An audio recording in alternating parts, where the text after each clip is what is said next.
So, it turns out maybe all of these things that happen in the Blizzard offices was some ugly bitch's sexual fantasy that she wanted to have happened. And then she applied it in her office and accused these people and got rid of them so she could take power over the company. What was going down before the Breastmilk? Yes, it was, but it got so much worse. It got so much fucking worse. But now that I have no context, now that we've had some shit show up, let's go through some of the information, all the knowledge, all the stuff that has come out recently and decide whether or not the Breastmilk Brotherhood actually exists or whether it was all a fucking lie. Let's find out. But we found nothing wrong was being done in our company. Yeah, no, we investigated ourselves and found nothing wrong. Yeah, that's why I have no context. Let's find out, right?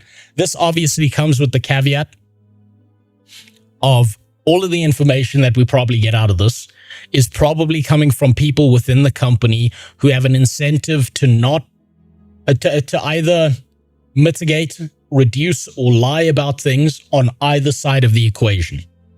This is a shit fit between two people who can't design a video game for their to save their fucking lives, but they do want control over the multi-billion-dollar company.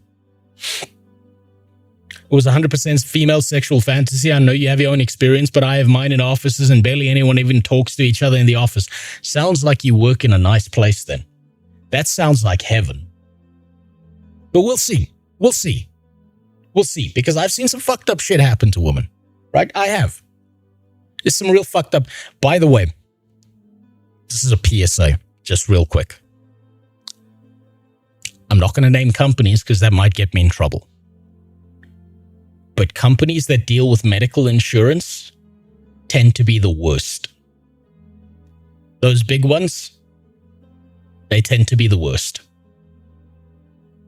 The ones that have all those people sitting around an office that do a lot of actuarial work for life expectancies and road accident funds and stuff like that, they do real fucked up shit. Not just the guys, the women too. They do real fucked up shit.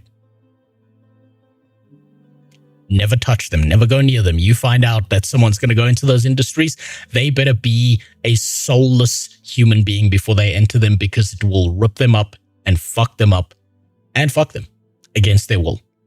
Stay away from those industries. They're disgusting. They're horrific.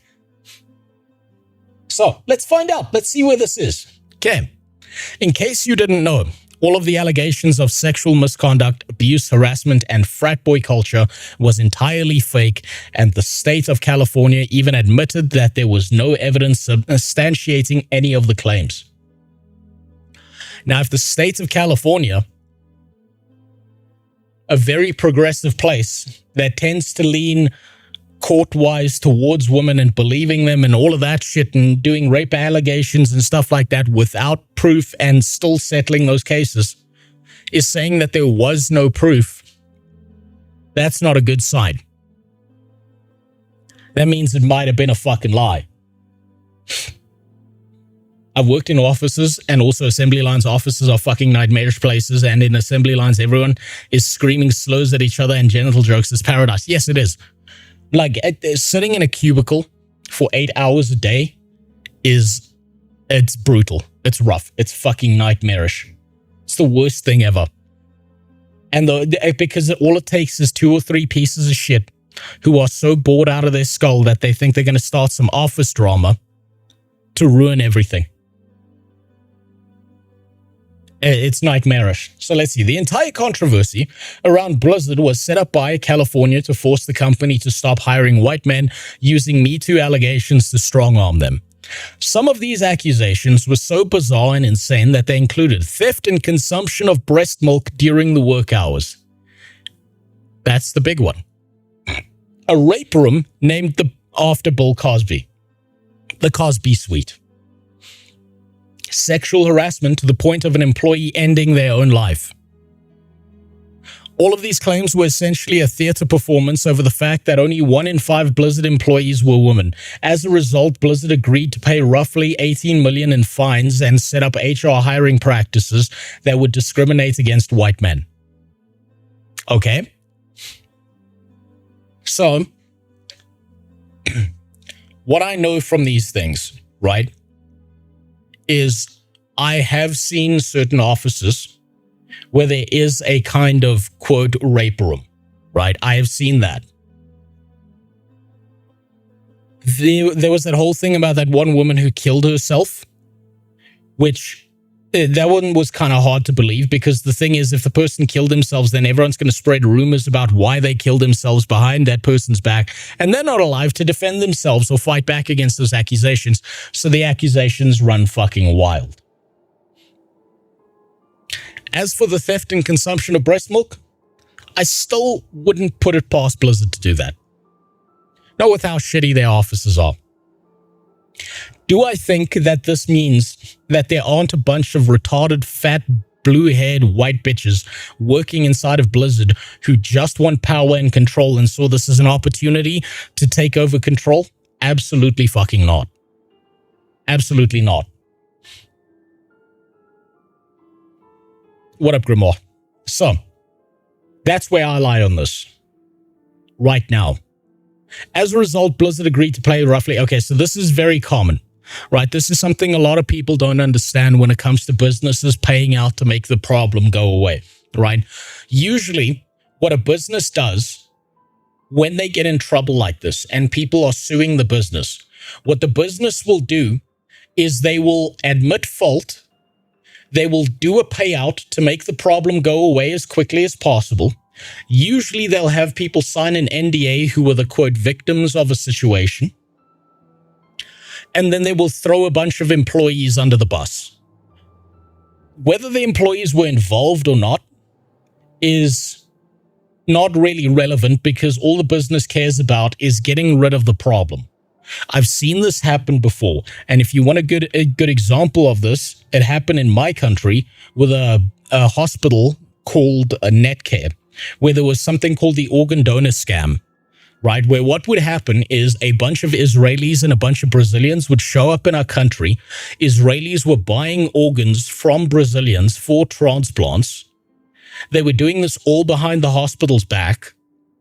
None of the surgeons knew, none of the nurses knew, none of the doctors knew. No one was in on it, but the management at the hospital was aware of what was happening.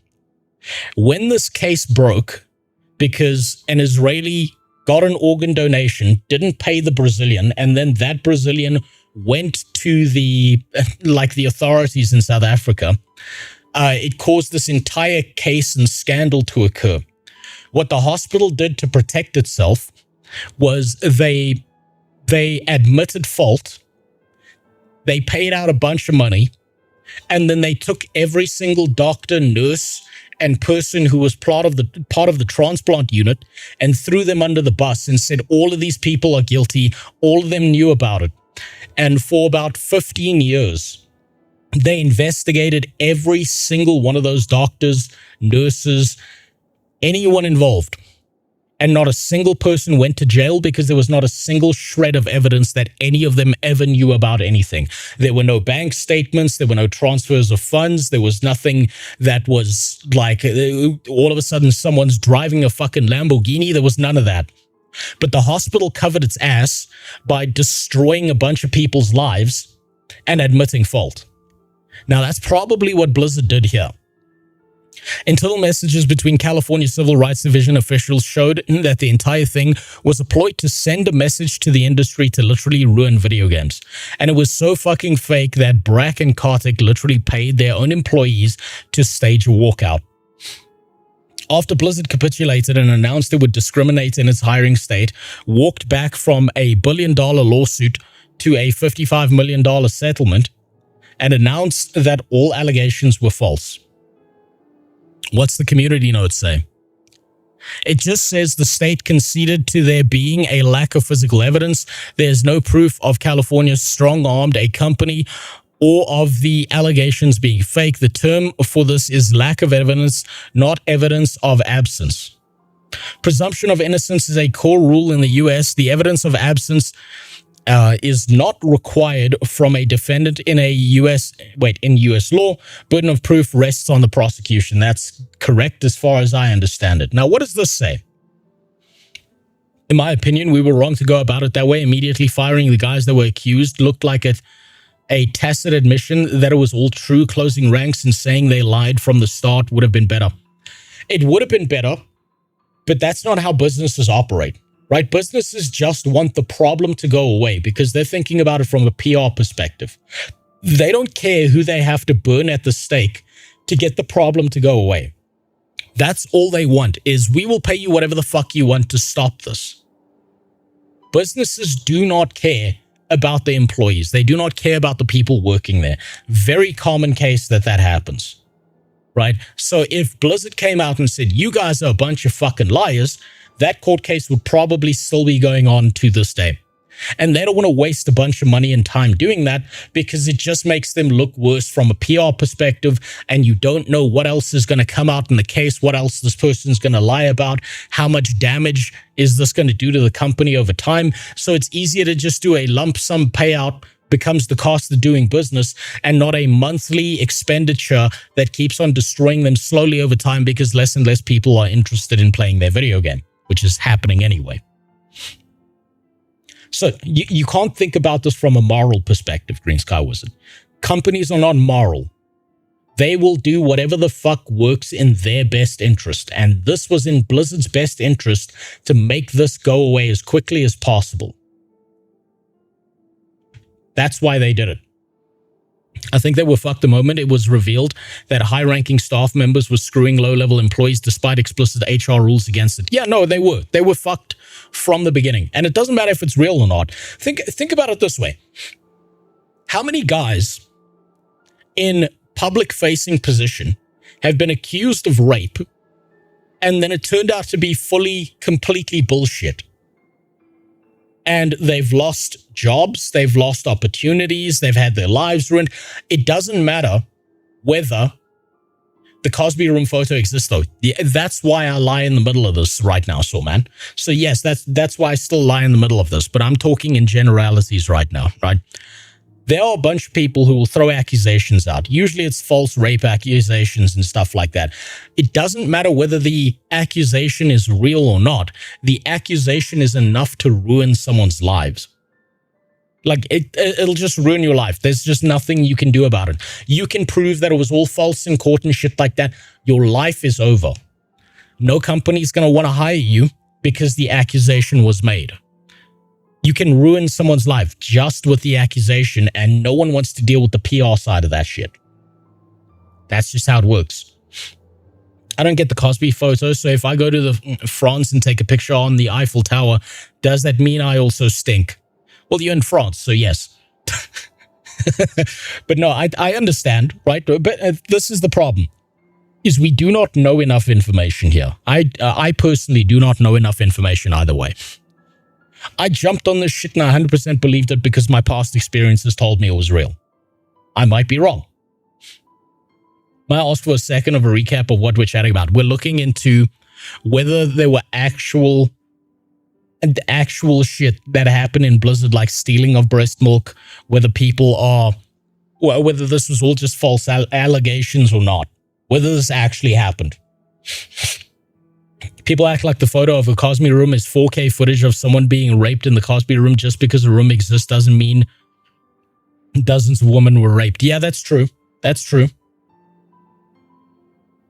It is weird, though, that there was a photo of Bill Cosby on the wall.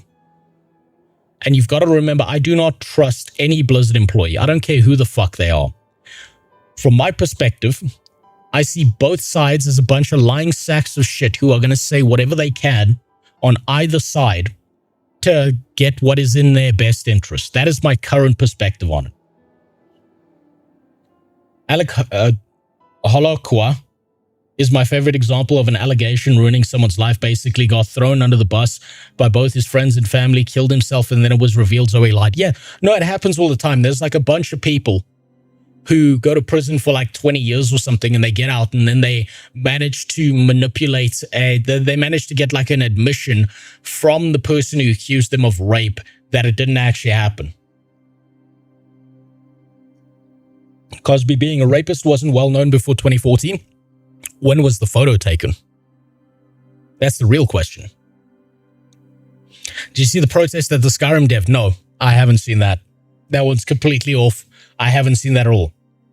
By 2021, Kish has perfected the shakedown model and picked a new target, Activision Blizzard, the video game giant that owns the title of World of Warcraft and Call of Duty. The CRD sued the company, alleging, among other things, that it had discriminated against female employees and cultivated a frat boy culture. Now, to me, that sounds like you've got a Karen in the office who's bitching about like a bunch of guys telling dude jokes. That's what that sounds like right off the rip. According to the criminal referral that we obtained, which was filed by a group of tied to former Activision CEO Bobby Kotick, basically, the pretext of the department's actions was an earlier federal complaint, which concluded that charging Activision would send a message to the industry as a whole. Use them as an example. Google Kish early life. Just that you said that, I already know what I expect to see.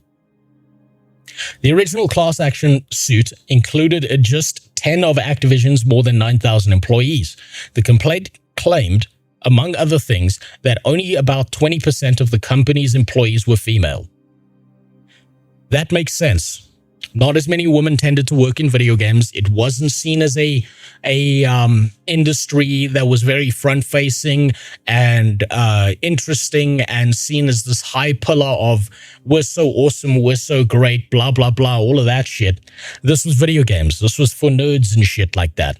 So I'm unsurprised that less women are working in a video game industry than men. Because generally speaking, that's not where female interests tend to go as much as men. Things are changing. But yeah, you know, that's the way I see that. I don't see that as that surprising. The complaint claimed, among other things, 20% of the company's employees were female, that some of the employees riffed about their sexual encounters, like dudes do, and that female employees had committed suicide, potentially in connection with an alleged relationship with a supervisor.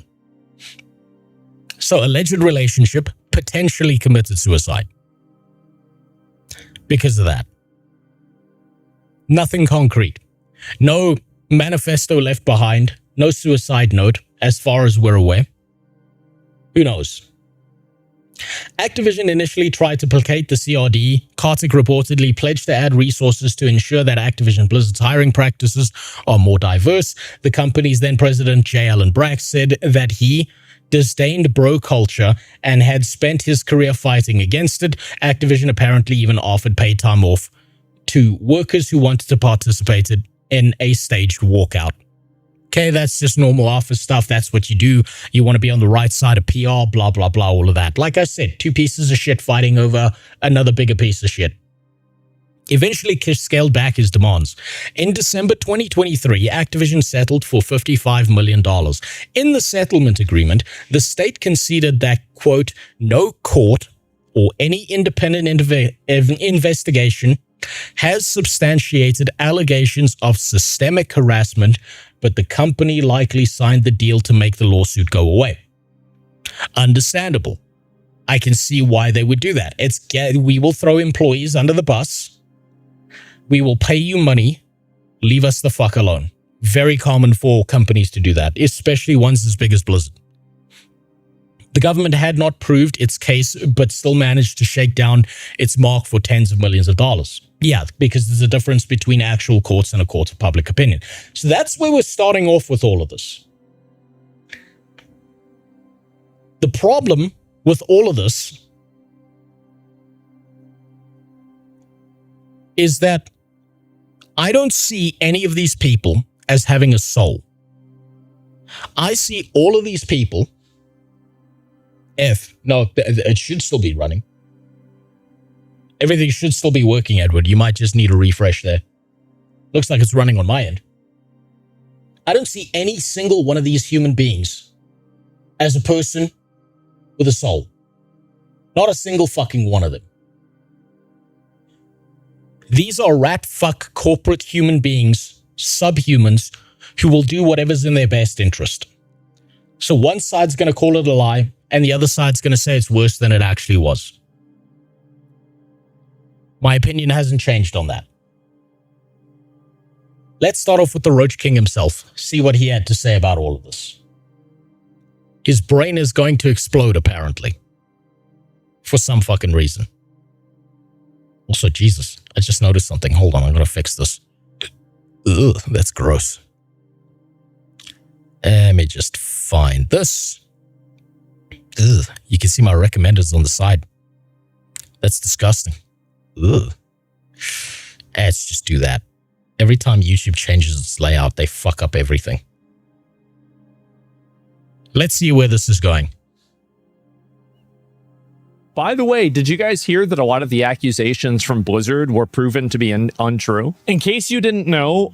Proven to be untrue or unsubstantiated. Those are two very different things. All of the allegations of sexual misconduct, abuse, harassment, and quote, frat boy culture were entirely fake, and the state of California even admitted that there was no evidence substantiating... Okay, so he's going to go through the same thing, so I might as well have not read that fucking post. Any of the claims. The entire But you know what, fuck it, let's see what the Roach King's fucking take is on this. Controversy around Blizzard was set up by California to force the company to stop hiring white men, using Me Too allegations to strong-arm them. Some of the accusations were so bizarre and insane that they included theft and consumption of breast milk during work hours, a rape room named after claims were essentially right. Court and sexual Okay, wait, here we go. Here's the Just for important additional context, I'm just going to read the court filing. No court or any independent investigation has substantiated any allegations that there has been systemic or widespread sexual harassment at Activision Blizzard, that Activision Blizzard senior executives ignored, condoned, or tolerated a culture of systemic harassment, retaliation, or discrimination. Unlike its customer base of increasingly diverse players, defendants' workforce is only about 20% women. Its top leadership is also exclusively male and white. The CEO and president roles are now and have always been held by white men. Very few women ever... See, that's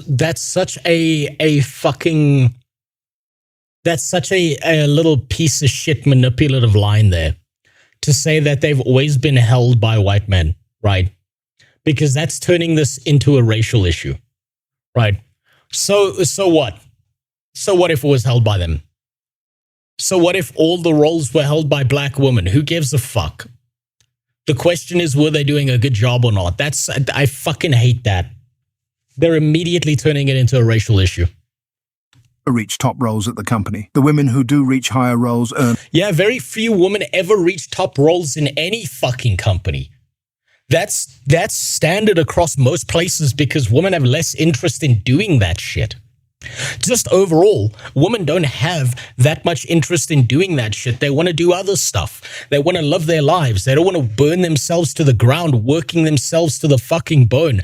They want to have kids. They want to have a family. They want to go live their life. They want to spend time with their friends. This is a common statistical thing that it's something like, if you take any average dude and any average woman and you look at the statistical curves over time, you can tell that more dudes work more hours than everyone else.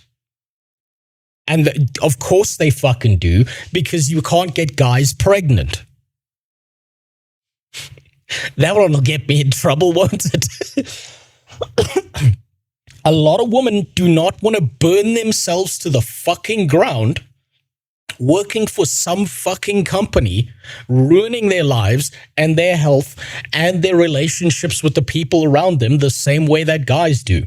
It's one of the reasons that women tend to also live longer than men. I've gotten several men pregnant. God damn. Listen, it's not a chick with a dick, it's a dude with tits, John Com. Everyone is asking me if I want overtime. Held on. That's for men. Exactly. This is like such a normal thing, right? It makes 100% sense that women wouldn't want to do this shit. Women tend to be more socially apt, or at least they used to. Women tend to have stronger relationships, or at least they used to. Women used to be the familial foundation, or at least they used to, of everything else outside of the idea of have a job, make money. Of course, there's going to be less women. Duh. And less salary, incentive pay, and total compensation than their male peers, as evidenced in defendants' own records. After Blizzard capitulated and announced that it would discriminate, and its hiring state was walked back from a $1 billion lawsuit to a $55 million settlement, and announced that all of the allegations were fake. And generally, sort of behavior is called extortion and racketeering. If they had the proof and everything, why did the state say there was no evidence after the investigation? Chris Kalicki, he used to work at Blizzard. He was one of the main designers for Monks back in the day. Even Jason Schreier admits in his latest book that the Cosby Suite was a fake nothing burger and Kotaku was full of shit. But well, okay, Kotaku being full of shit, color me surprised. That one, Kotaku will publish anything that they think pushes their narrative. That's unsurprising to me. But the damage was done, and many great Blizzard developers had, in some cases, 20-plus year careers ruined since nobody wanted to hire, quote, problematic developers when it was all fake. Heartbreaking and infuriating. Keep in mind that Jason Schreier also posted some total bullshit about Chris Kalicki's studio. Video games. Yes, he did. Also, something to keep in mind, even if they are ex-Blizzard employees, they have an incentive to defend themselves and everyone around them because the gaming industry is very incestuous. And if you lose a job in one gaming company, you just hop over to the next because it's all a walled garden where they all know each other. They have every incentive to nonsense all of these claims entirely. The same way that all these women who want to take control and power of these situations and ruin the fucking company want to play the claims up as much as possible and make them seem worse than what they actually are. So I just see a bunch of fucking liars here. That's what I see. Your third world is showing in the West there's a general climate of shame around having white people anywhere. People frequently say X is awfully white when it has a lot of white people. You should call those people racists. You should straight up just call them racist because they are. This is the most fucking retarded thing anyone could ever say. And yes, that makes me a third world white. And you know what? I'm fine with that. I'm fine with that. He admitted Kotaku was full of shit and that roses smelled like roses. Yeah, no, he might as well have told me that the sun rises in the morning. Staff, video game firms, viral. Yeah, there it is. It's pretty wild that in 2021, a new game studio still looks like this. Yeah, so there we go. A person who tried to attack Chris Kalicki's studio, notorious, because they didn't have enough black people or women. This is way worse. Is it really? Here's a hot take. I like the Vowed way more than Claire Obscure. Cancel him. You know, you... Yeah, okay, that's fair. They need to accuse this man of rape more. See posts like this and you think to yourself, this person is just not, they're just retarded. So the entire investigation and everything that happened was totally proven to be bullshit. How about no one is reporting on this? Because nobody cares about Blizzard anymore. Blizzard doesn't make any good games. He's right about that. People would be reporting on this more if people gave a shit about Blizzard. No one gives a shit about Blizzard because they've gone the same way as EA. No one really gives a fuck about them. No one cares about how things are going because they keep on churning out dog shit after dog shit after dog shit. They've ruined World of Warcraft. They do nothing with the Diablo franchise that's actually unique or interesting. Maybe D4, but that's about it. They've done nothing with StarCraft. Every single IP that Blizzard has owned, they've run into the fucking ground. So, of course, no one cares about it. Everyone's just going to shrug their shoulders and go, I suppose so. Whatever. Because they don't care. They don't care anymore. Then they'll throw out the nonsense about oppression and you can't be racist if you pretend you're okay. Oh, you're responding to Moonstone. You can't be racist against white people, Reddit chat. Well, yeah. You know what? You should take that as a compliment. You should say, oh, so what you're telling me is that white people are the only people with a spine. You can't make these people better, but you can make these people worse. And you can enjoy the ride while they lose their fucking shit. It's the most fun to do. Make them have heart palpitations. Make them have panic attacks. They deserve it. They don't deserve happiness. Fuck them up. Make them worse. I must be honest, I fully believed they allegedly lied, and that's the problem. I thought I got throw after COVID. Look, I believe that as well. I 100% believe that as well. Now it's more of a question mark to me than it is 100% belief. It's because they fired everybody that makes good games. Yes, he's right. They did. They did. Because they just so happened to be white and male, and that was a problem, which is fucking retarded. Dumbest shit ever. Now let's hear from the retard himself.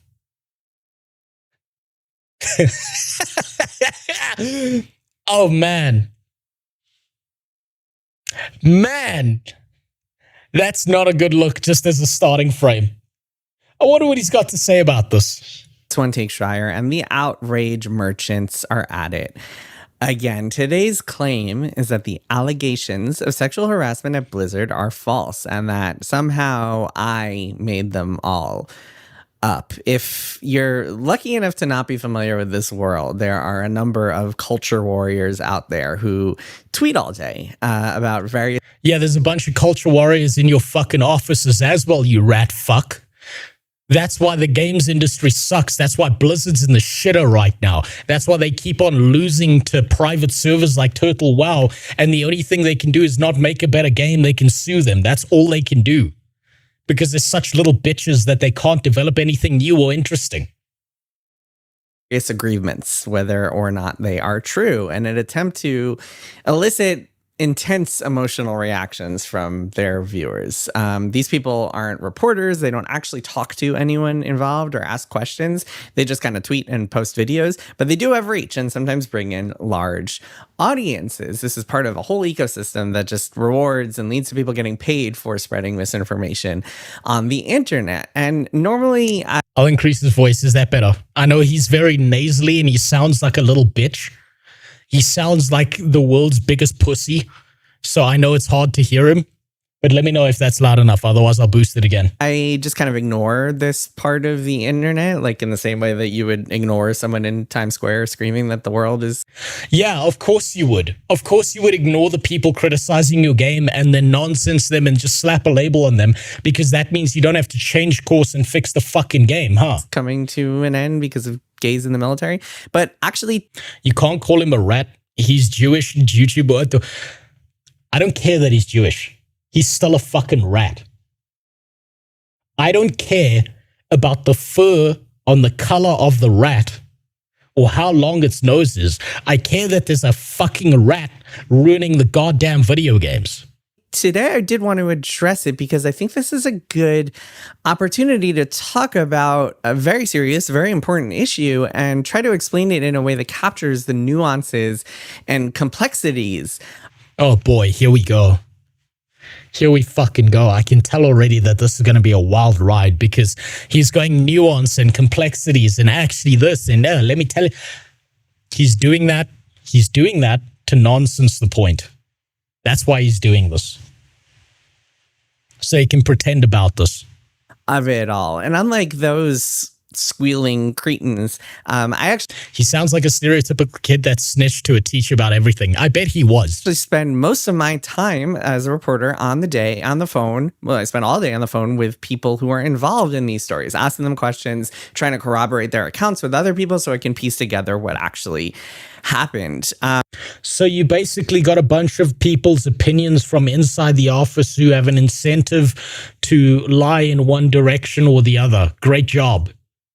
That's not evidence. That's not proof. Nefus looking into the ashes of creation drama did a better job because he got actual evidence, whereas you're just saying, oh, I spoke to some people. And so today's video that I'm going to talk about is based on two main sources. One is an article that I published in Bloomberg. Oh, nice. My evidence is the thing I wrote up. August 2021, that I'll link in the show notes. And the other is my book, Play Nice, about the history of Blizzard. Why is my danger sense going off as he talks that? Don't worry, that's perfectly normal. That means that your brain is correctly calibrated. Blizzard, published in October of 2024. Fun fact, the same outrage merchants who are now claiming that I destroyed Blizzard by making up sexual harassment claims have actually spent the last 5 years or so claiming that I kept quiet about sexual harassment claims, just to kind of give you a look at the type of intellect that word. So what he's doing, do you see what he's doing, right? Person A makes an accusation against him. Person B makes an opposing accusation against him. and then he conflates them as the same person. Dealing with here. But let's zoom out, because I do think this is really worth talking about. So in 2021, July of 2021, the California government sued Activision Blizzard for sexual harassment and misconduct. It was a big, explosive lawsuit. A lot of the claims, most of the claims really focused on Blizzard, the maker of Warcraft and Overwatch and Diablo and StarCraft. This lawsuit included a lot of salacious details, some of which I subsequently reported were false, but we'll get to that. And it led to this... Hold on. What did you say? After Overwatch and Diablo and StarCraft. This lawsuit included a lot of salacious details, some of which I subsequently reported were false. He just admitted to being a filthy fucking liar. He just said it. I'm a filthy fucking liar. He just said that. Subtext, it's right there. When Turtle and Ascension gets taken down, people might go to jail. They're going to take their picture, and I bet there's all white, fat, bald men. That is all the confirmation of the pattern I need. Oh, yeah, of course. Absolutely. But we'll get to that. And it led to these massive effects for Blizzard and Activision as a whole. It led to protests and walkouts, eventually the sale of Activision Blizzard to Microsoft. One thing, by the way, I won't be talking about is the allegation in the lawsuit that a woman committed suicide as a result of harassment. Oh, we won't be talking about this. Why not? Why are we going to avoid that? Is it because it disproves your point? We're not going to talk about the thing that might disprove my point. So we're going to just put that aside and pretend it doesn't exist.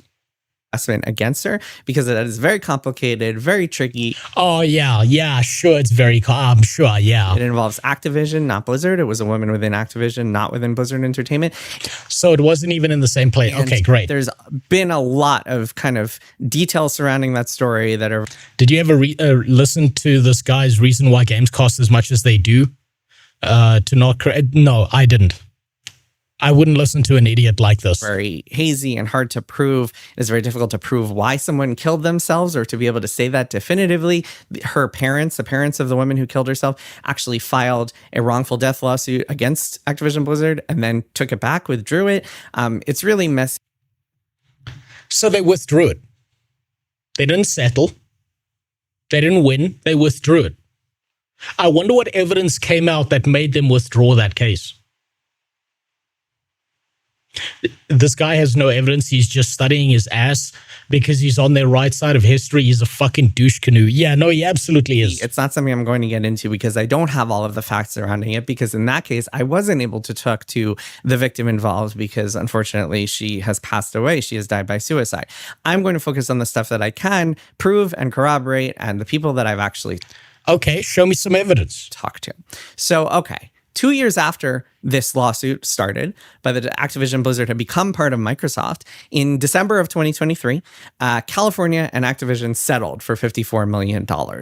This was after the Microsoft deal had closed, so no longer run by the same people, different kind of entity, and that settlement was likely a whole part of that.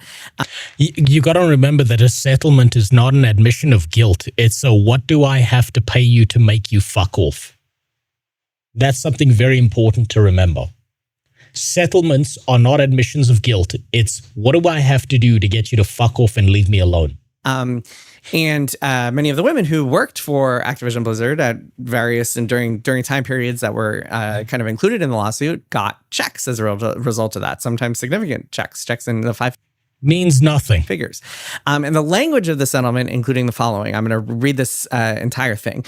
Quote, no court or any independent investigation has substantiated any allegations that there has been systemic or widespread sexual harassment in Activision Blizzard, that Activision Blizzard senior executives ignored, condoned, or tolerated a culture of systemic harassment, retaliation, or discrimination, or that Activision Blizzard's board of directors, including its chief executive officer, Robert Kotick, acted improperly with regard to the handling of any instances of workplace misconduct. So that language is at the core of this week's outrage merchant argument. No, it's not at the core of an outrage merchant argument. It's at the core of the idea that they found nothing, and the burden of proof is on the accuser, not of the person who is defending themselves. The whole presumption is innocent until proven guilty, and they couldn't prove them guilty. That the whole thing was bullshit. This happened 3 years ago, but I guess the culture warriors only discovered it now, which again shows you the kind of intellect we're dealing with here. Do you see what he's doing? This is actually pretty smart of him, right? Anyone who disagrees with him is now an idiot, right? Everyone who disagrees with you is stupid because it's only coming out now. It's almost as if he doesn't understand that as culture shifts over time, people will be able to admit things that they didn't want to admit before. You know how if you said, fuck you, I'm not taking the COVID shot in 2020, you were the devil and you were killing someone's grandpa? And now it's come out that there were a bunch of texts from that fucking Fauci guy that the COVID shots and stuff caused like miscarriages and shit. But it's only coming out now? Yeah. Fucking, I see what the sneaky fuck is doing. But look, I'm not going to talk about them anymore. I'm going to talk about the truth of what actually happened at Blizzard, because despite the language... He's pulling a DSP, absolutely. Although I think DSP might be above this. Let's be straight up. Let's not insult DSP by comparing him to this guy. In this settlement, there were a lot of women who spoke out about their experiences, and I can share some of their stories. So they spoke out, but where's the evidence? Did you take your wife to see the Odyssey yet? No, not yet. It's been a nightmarish week. I still want to watch the Odyssey with her. I will watch it with her at some point.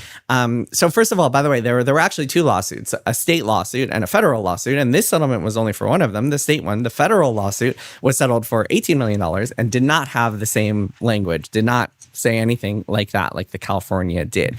There's actually one of the reasons this is so also messy is that the state investigators and federal investigators. How do you prove SA? Paper trail, you go get a rape kit after someone's raped you, you go to a hospital, you file a thing with the police. Working as a temp project manager for a bunch of companies, I've seen some very fucked up camera footage, and there's usually circumstantial enough evidence within offices because usually they have cameras inside of them. There's plenty of ways you can prove a sexual assault occurred, right? There are plenty of ways. Like, you know, some guy manipulating a woman in the office late at night into her office when no one else is around, locking the door behind her, blah, blah, blah, a bunch of stuff like that. There are ways to prove it, right? But if you are just making an accusation, there is no evidence behind it, there's no proof behind it, an entire investigation is done, and the courts come out and say we couldn't find anything, that means it's still just an accusation. Doesn't mean it didn't happen, but it means it's just an accusation. The burden of proof is on the accuser. Got into political squabbles, and there's a whole lot of details involving... Also, I just got to say this, right? I just got to say this about people, generally speaking, who are rapists and sexual assaulters in offices, right? They don't tend to be the brightest or wisest people. They don't tend to do that. Usually, they're bragging about it somewhere in text messages. They're joking about it with their buddies, about how they fucked this one person, haha, and she couldn't get away. Like, I've seen these things happen. These guys, rapists don't tend to be the brightest human beings on planet Earth. They just don't. They usually brag about it. There's usually a paper trail. There's usually a message list somewhere. It's buried somewhere in an email or on someone's phone or something like that. And if you can find none of it at all, then it's still just an accusation. Same for rappers. Yeah, no, rappers are the worst because they talk about how they shot someone and where they buried the corpse and where the coordinates are and a bunch of shit like that. Women and their enablers often forget that when a rape accusation is believed, a man's entire life is destroyed. You always have to ask, is the evidence solid enough that you're willing to destroy this man's... They don't care. They don't give a shit. These are not... Look, if you are making false rape accusations against someone and you're doing it for your own benefit, you're already a soulless human being. Gavin Newsom and accusations about him interfering in this. What the fuck does he have to do with any of this? That I'm not going to get into here, but if you're interested in the legal drama, there's a little bit more there that... Where's my breast milk bottle? Right here. Thank you for reminding me. You can find online here and there, and parts of that have still not been quite told. That story still isn't 100% clear of how all that went down, but I think that might help explain why there's still a couple of questions surrounding the lawsuits of it all. But let's put that aside. Let's look at all the actual facts. And I think one thing that's really important here, if you've watched my other videos, you know this, but oftentimes when you try to reduce a story to a binary of like, is it true? Is it not true? Especially a story that's as complicated as allegations of widespread harassment. Either it is true that someone got raped in the Blizzard offices or it's not. Just the tip doesn't mean maybe. And a culture of misconduct and sexual discrimination that really does a disservice to a reality. Reality is more nuanced and more complicated than that. You see, you see how he's trying to nonsense other points here. I can just look at this guy and tell you he's a creep, just saying, I know. It's fucking obvious just looking at this rat fuck. Because actually two things in this case are simultaneously true. One is that the California lawsuit was misleading and full of inaccuracies. You can write anything in a lawsuit here in the United States and... Okay, prove it. Show me evidence that it was misleading. Show me something that proves that. That one had a lot of things wrong. The other thing that's true is that many of the women who have worked for Blizzard over the last few decades have felt mistreated by the company. Listen, did you catch that? Did you catch that one? Did you catch that manipulation of language there? I've been doing this a long fucking time. Listen again. Women who have worked for Blizzard over the last few decades have felt mistreated. They felt mistreated.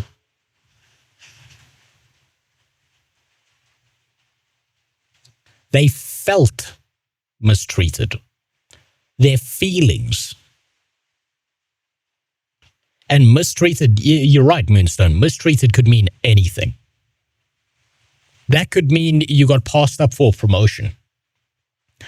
That could mean that because you feel a certain way, you're not looking at the facts of the situation and actually someone else was working twice as hard as you were, but you feel like you deserved something when you actually didn't because someone else's metrics were better than yours. Someone else's KPIs outperformed yours in an office setting.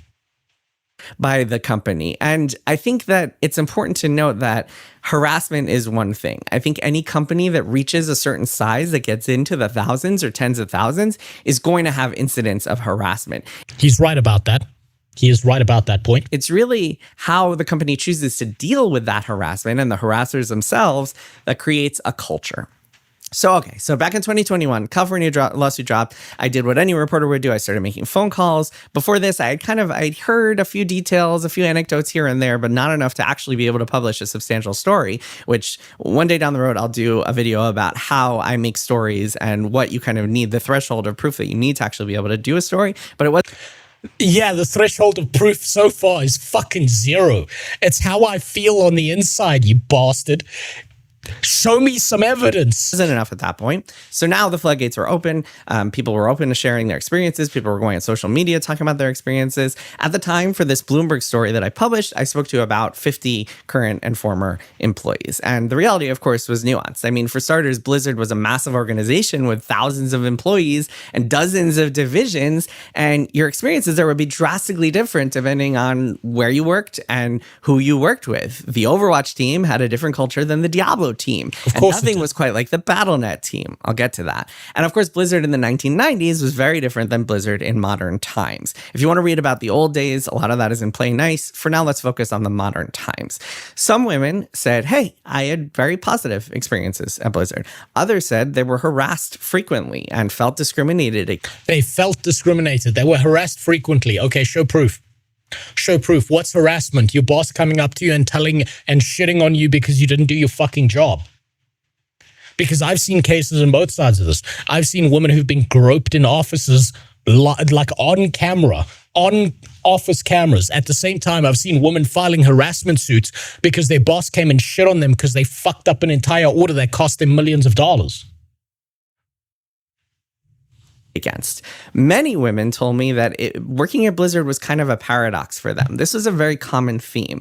This is a place where they had some of the best times of their lives, met some of their closest friends, people who they got married to or were in their wedding parties who they're... What is this fetish content? This is watching some rat fuck lie about shit about Blizzard because it suits his narrative as much as possible, crapface. That's what this is. Why am I watching him? So I can try and figure out if there was actually any breast milk theft within Blizzard or not. Lifelong friends, yet it was also a place that felt like it didn't treat men and women equally. And working at Blizzard meant kind of trying to wrap your head around that paradox where it's kind of some of the best times of your life and some of the worst times in your life. Yeah, welcome to life. Congratulations, welcome to life. Sometimes it's going to be shit, sometimes it's going to be good. That means nothing. Often for stories like this, the people involved want to stay anonymous, and many of them did, but actually some were willing to speak on the record about their experiences and are quoted by name in my reporting. So I can give you specific names and accounts from these women. There was Cher Scarlett, who told me for a Bloomberg story that she was groped at holiday parties. There's Nikki Broderick, who... Oh, she told me. But we don't know anything about this person. We don't know whether that's true or not. There's no proof to substantiate that. Maybe it happened, maybe it didn't. Who told me that a bunch of things, but one anecdote that she told me is that a person she worked with looked at her and said, quote, her ass looks great in those shorts. And as a result of that, she never wore shorts into the office again. So she told you something. Again, she told you something with unsubstantiated proof. Maybe that's true, maybe it's not. She told me about various times where she complained about things to HR and nothing was ever done about it. I spoke to Connie Griffith, who told me that in executive meetings, when she was an executive assistant at the time, she would hear some of the top men at the company complaining about hiring women, saying, if we hire these women, we got to be more careful. That's true. That's true, but not for the reasons you think it is. That's true, but not for the reasons you think it is. I know this from a personal level, and I know this from a business level because I've seen both of them. At least if you shit talk this weirdo, they'll have to drop allegations of you being an agent of Israel. Yeah, I know. I'll always be. Also, thanks for stopping by, crapface. Waiting for your next video, man. I want to see you shit on ArenaNet again. So, do you know what? Do you want to know something, right? A lot of men in offices, especially higher ups, complain about a woman. And it's not what you think it is. It's, I don't want to hire this fucking woman because she's going to take every single sick day off. She's going to leave. She's not willing to work the overtime. She's not going to spend the effort and the energy that she needs to get to the top of this company. But I can't fucking hire her because if I do, then all of a sudden I'm a sexist and it gets pulled out into PR and a bunch of shit like this. Because women don't want to do those extra shit. Men will burn their fucking hands if it means an extra paycheck. Most women do not want to do that shit. And a lot of guys will complain because they're like, I have to follow this fucking quota. And if I don't, then I'm in trouble. But I know I'm hiring someone who's suboptimal and it's going to damage my business. But if I don't do that, then there's going to be a whole PR shtick about it. And we've got this guy whose name is fucking Bully. And Bully's really good at his job. And he's been burning himself to the ground to try and make it to the top of this field. And he never will because I have to hire someone else. Because if I don't, then I'm in fucking trouble. Equality, but the equality people can accuse you of rape. Yes, that's how it works because they're working in their own self-interest. That's how it works. Around them. Broderick and many of the other women who worked for Blizzard told me they compared their salaries to male colleagues and found that they were paid less. Yeah, and how much were they working by comparison? Were they working as much as the other employees? Were they putting in as much work or were they taking off as soon as they could? Even when they had the same or even more experiences. In fact, Broderick's husband actually wound up like leapfrogging her at the company. They both worked for Blizzard and wound up making more over his time there. Yeah. Now tell me, how much more did he work than her? Despite the fact that she had more experience at Blizzard than he did. 6 different women for the Bloomberg story, and even... I do the same thing with weird men and got the harassment ending quick because no company wants a lawsuit. Yeah, no, of course. Of course you're going to do that.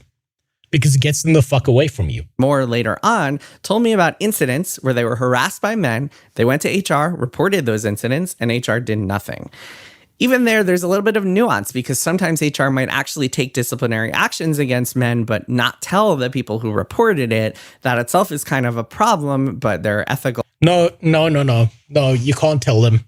HR cannot tell the person who made the accusation whether action was taken or not, because if they tell the person that action was taken, then this person, if they're a piece of shit, not someone genuinely coming with a complaint, is going to go, aha, so if I do this again, I can get rid of this person. And legal complications there. Regardless, those women came away feeling like nothing had been done. They still had to see some of those same men every day. Sometimes it was their bosses. Sometimes it was people who were above them. It contributed to this feeling overall among again, it's about feelings. Women. And this is a common theme that I've heard, that their issues were not being addressed.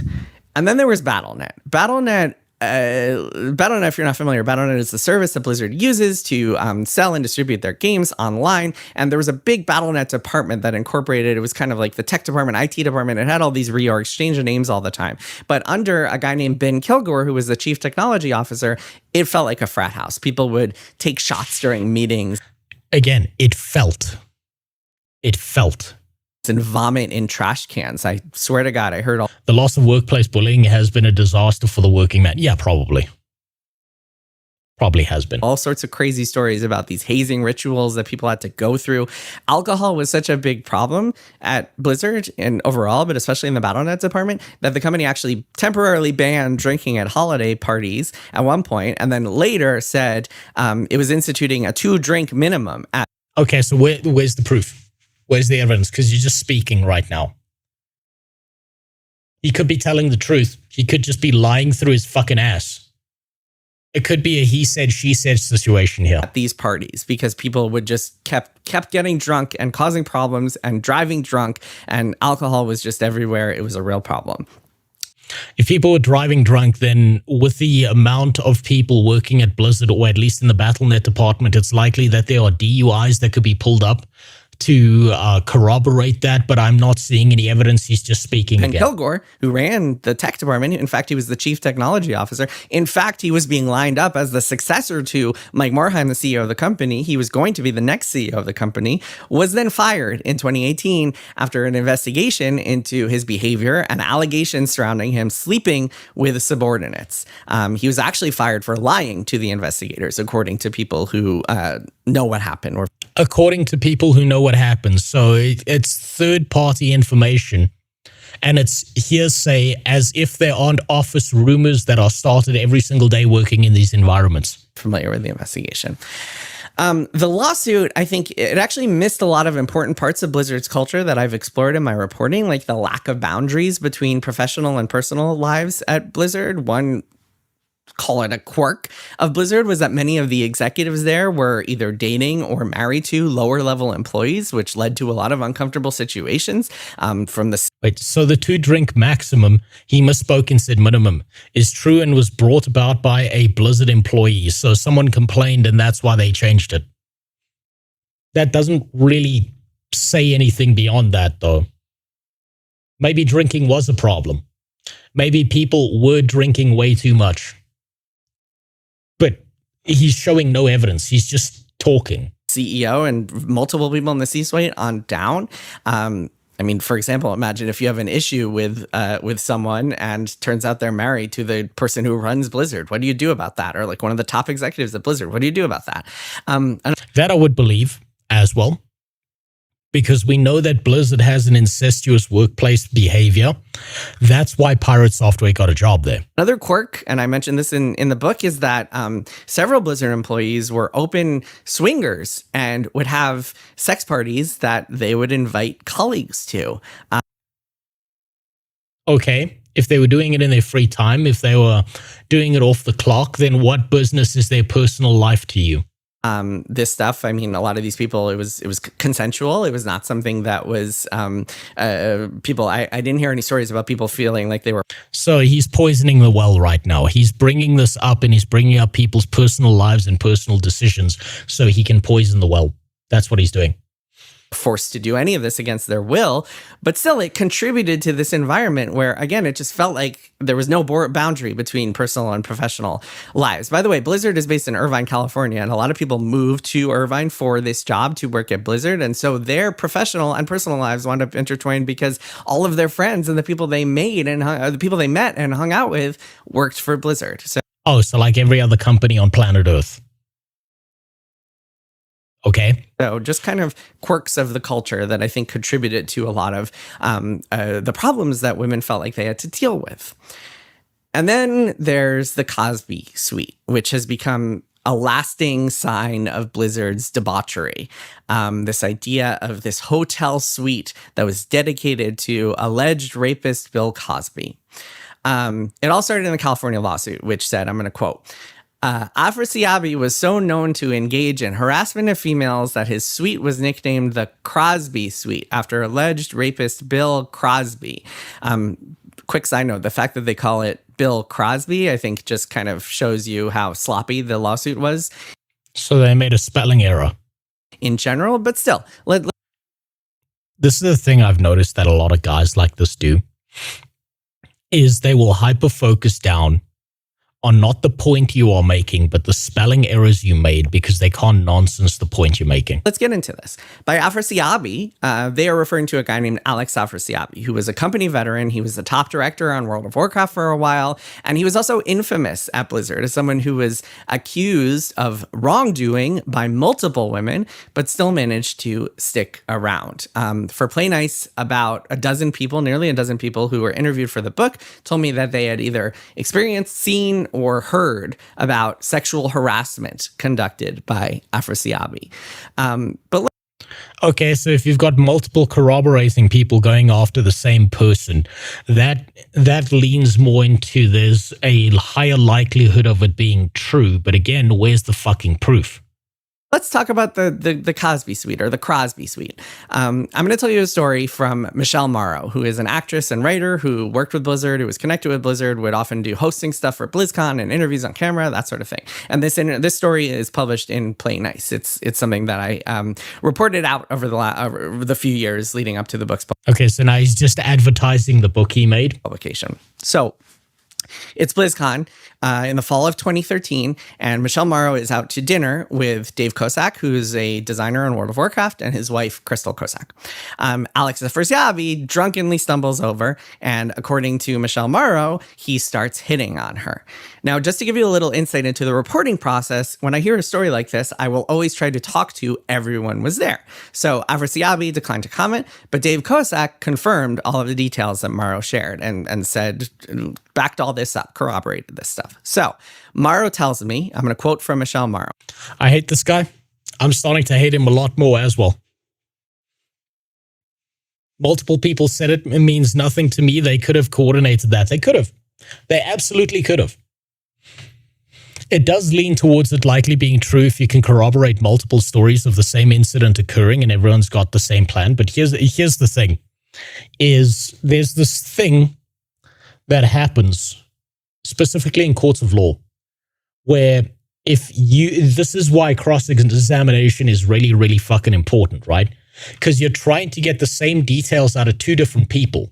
And if two different people have sat down beforehand and said, okay, this is the story. This is what we're going to say. We're going to say X, Y, and Z. And we're going to say it ad nauseum. This is all we're going to say. And we're going to continue. If the stories match up a little bit too much, then what happens is you can tell that they planned it out beforehand. So that's also a possibility here. Wait, alleged rapist Bill Crosby. Crosby was charged and prosecuted. He is a rapist. Yeah, he is. He is. He got charged. He got convicted. He is a rapist. He told me if I married him, referring to Afrasiabi. He told me if I married him, I'd have the keys to Blizzard, whatever the fuck that means. So this is going on for a little bit. Eventually, Dave Kosak takes Afrasiabi, guides him away from the table. Kind of a tough thing to do because Afrasiabi is Kosak's boss at the time. The next night, still BlizzCon, they are all going to a party at Afrasiabi's hotel room, which everybody called the Cosby Suite. This was 2013. This was happening, according to quite a few people I've talked to who were involved with this, because of an inside joke that had started a few years back when the carpet in one of their previous hotel rooms at another hotel looked like Bill Cosby's sweater. And so they made it into a joke. They would bring pictures of Bill Cosby and they turned it into a whole thing about the Cosby Suite. There must always be a Cosby Suite, they would say. And on this That sounds innocent enough. group chat, Kosak writes that he's What up, Blue? gathering the hot chicks for the cause. This is a group chat with him, Afrasiabi, and a few other Okay, so show those messages. Don't just tell me about them. Show them on screen. Warcraft designers. Now, when Kosak says he's gathering the hot chicks, he's referring to Michelle Morrow and his wife in kind of a joking way. And Morrow confirmed this as well. So Morrow tells me, we'll get to the group chat in a sec, but so remember. It's on the net, so that one is proved. He could have done me the courtesy of at least putting it here instead of just speaking into the fucking camera. We're at BlizzCon. They're all going up to the hotel room. They're all going up to the Cosby Suite, right?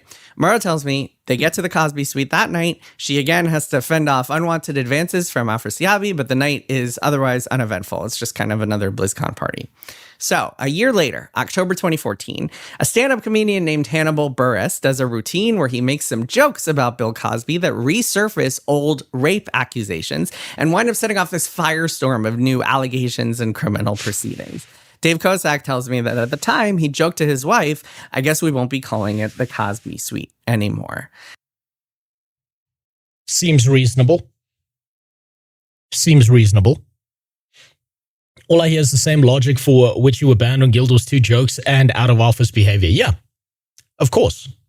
The problem is this is he said, she said bullshit. But then, in 2021, the lawsuit hits, and the gaming website Kotaku shares a photo of a bunch of Blizzard employees, including Dave Kosak, gathered in front of this framed picture of Bill Cosby in the suite. Which for the time would make sense if those allegations of Bill Cosby being a rapist weren't out yet. This picture, at the time in 2013, before these allegations were widely resurfaced and before a lot of people knew about them, seemed harmless. It seemed harmless in 2013. But now in 2021, after all of the trials and allegations and accusations, totally horrifying. By the way, in case you're wondering, I worked at Kotaku, but I left in 2020. This all happened a year later. This article. Immediately, nothing you say is worth any value whatsoever because you worked at Kotaku. Makes 100% sense to me. It was published a year after I had left Kotaku. The article also publishes a screenshot of the group text. And the way they're able to get a screenshot of the group text and also this photo is that this was all published on Facebook. I believe it was on Alex Afrasiabi's Facebook at the time. So this was not something that was like some big hidden secret or leaked or anything. This is something they had published on Facebook because, again, at the time, it was not something that you would see a bunch of pictures. Like you would not see a group of people in front of a frame photo of Bill Cosby and think anything was awry, because it wasn't until a year after all this happened that the idea of Bill Cosby being an alleged sex offender became ingrained in everybody's heads. Okay, so that makes sense. They called it the Cosby Suite before he was outed as a rapist. Okay, makes sense. The big wave of Cosby accusations that he was later convicted over happened in 2014. It was called the Cosby Suite in 2013. So the crime was that they couldn't divine the future. Yeah. So the article publishes the screenshot of the group text. The article doesn't really mention that the Bill Cosby allegations only resurfaced a year before the photos were taken. And so they lied. They lied. They lied and they went back into the past to dig up whatever they could to try and make it look real. That's what that article did, is they lied. They weaponized something. They weren't interested in the truth. They weren't interested in telling you what happened. They were interested in pushing a narrative because it suited them, because they would make a lot of money off of it. That's what I'm learning here. And it also doesn't mention that the group text referred to Dave Kosak's wife and Michelle Morrow. And so I spoke to Michelle Morrow about this. Michelle Morrow was really pissed that Kotaku had published this. She felt like it was totally taken out of context, even though it was referring to her. And she felt... Wasn't Kotaku part of those video game review outlets that literally wrote good reviews for sexual favors? Yes. Yes, they were. Are you surprised? I'm not. Like it was not right. Here's a quote from her in the book. Quote, "It was just surreal. Everyone was being unknowingly offended for me as the subject of this text when Dave Kosak is the one who protected me and did exactly what any man should do when their boss is being a creep." After the Kotaku article hit, Dave Kosak, who had left Blizzard and was now working as a creative director at Deviation Games, was fired. I also spoke to a designer named Paul Cazares, who was also in the photo. He was working at ZeniMax Online Studios, and he was fired from his job there shortly after the Kotaku article. Well, yeah, because the accusation's enough that those new companies who hire those people don't want to have to deal with the PR disaster that occurs.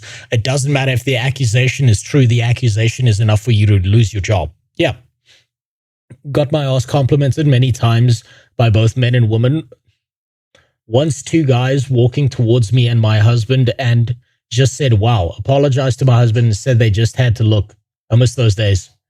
Must have felt real fucking good. I don't know what that feels like. Went live. He told me actually that he felt like this photo has disrupted his career, despite the fact that he has not been accused of any wrongdoing. All he did was appear in a photo with a framed picture of Bill Cosby a year before allegations of Bill Cosby's rape were widely resurfaced and set off a firestorm in the press and in United States culture. And let me quote Michelle Morrow again. She said, I can't speak for everyone else's experiences, but when I was in that room, there was nothing nefarious except for Alex. Other women and men that I've talked to who were at this Cosby sweet party in 2013 said the exact same thing. Alex Afrasiabi being a drunk kind of creep in their view. Okay, so at most, you had one really, really creepy guy in the office who had a modicum amount of power, who was wielding that to try and get sexual favors out of people. At most. Nothing else going awry. That's not to say there weren't other issues at BlizzCon, because BlizzCon, I think, was known as a place where a lot of Blizzard employees would get drunk and sometimes there would be wrongdoing and bad behavior. But in this particular case, it was just him, according to Michelle Morrow and other people. So here's the thing about this story. It also, despite the fact that it became this wrong, incorrect symbol of Blizzard's debauchery that everybody got wrong, Kotaku, and then all the other websites that kind of followed it, worth noting, we at Bloomberg at the time pointed out that it was referring to the sweater and that it was not kind of a suite dedicated to a rapist. But besides the fact, the story actually did capture a real problem at Blizzard, which is that everybody seemed to know about the behavior. So it was a lie, but somehow magically that means it's important.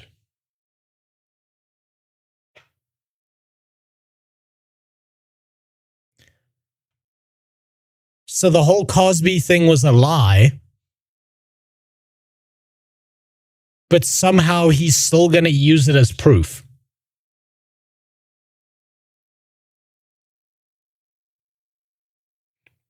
Conveniently glossing over the accusation that they were dragging them into the Cosby suite and raping them. Yeah, no, he's just going to skip past that one because it doesn't fit with his proof, right? Displayed by Alex Afrasiabi, but nobody did anything about it. And it wasn't until the spring of 2020, 7 years after that, that Afrasiabi was fired from Blizzard for what a spokesperson later called, quote, misconduct in his treatment of other employees. So he was eventually fired, took a very long time. So what do we make of all this? I want to reiterate, many things are true at once. And I think one of the biggest problems behind this kind of world of Twitter misinformation is how everything just gets reduced to these sound bites and people just don't seem to have room in their heads for nuance. Many things are true at once. One is that the California lawsuit was misleading and full of inaccuracies. Another is that So the people who investigated into the entire thing with the California lawsuit, everyone was involved and according to him was a liar. That's what he's saying.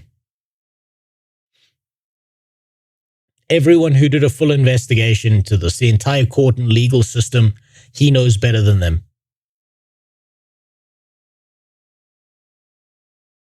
That's what I'm getting out of what he's saying right now.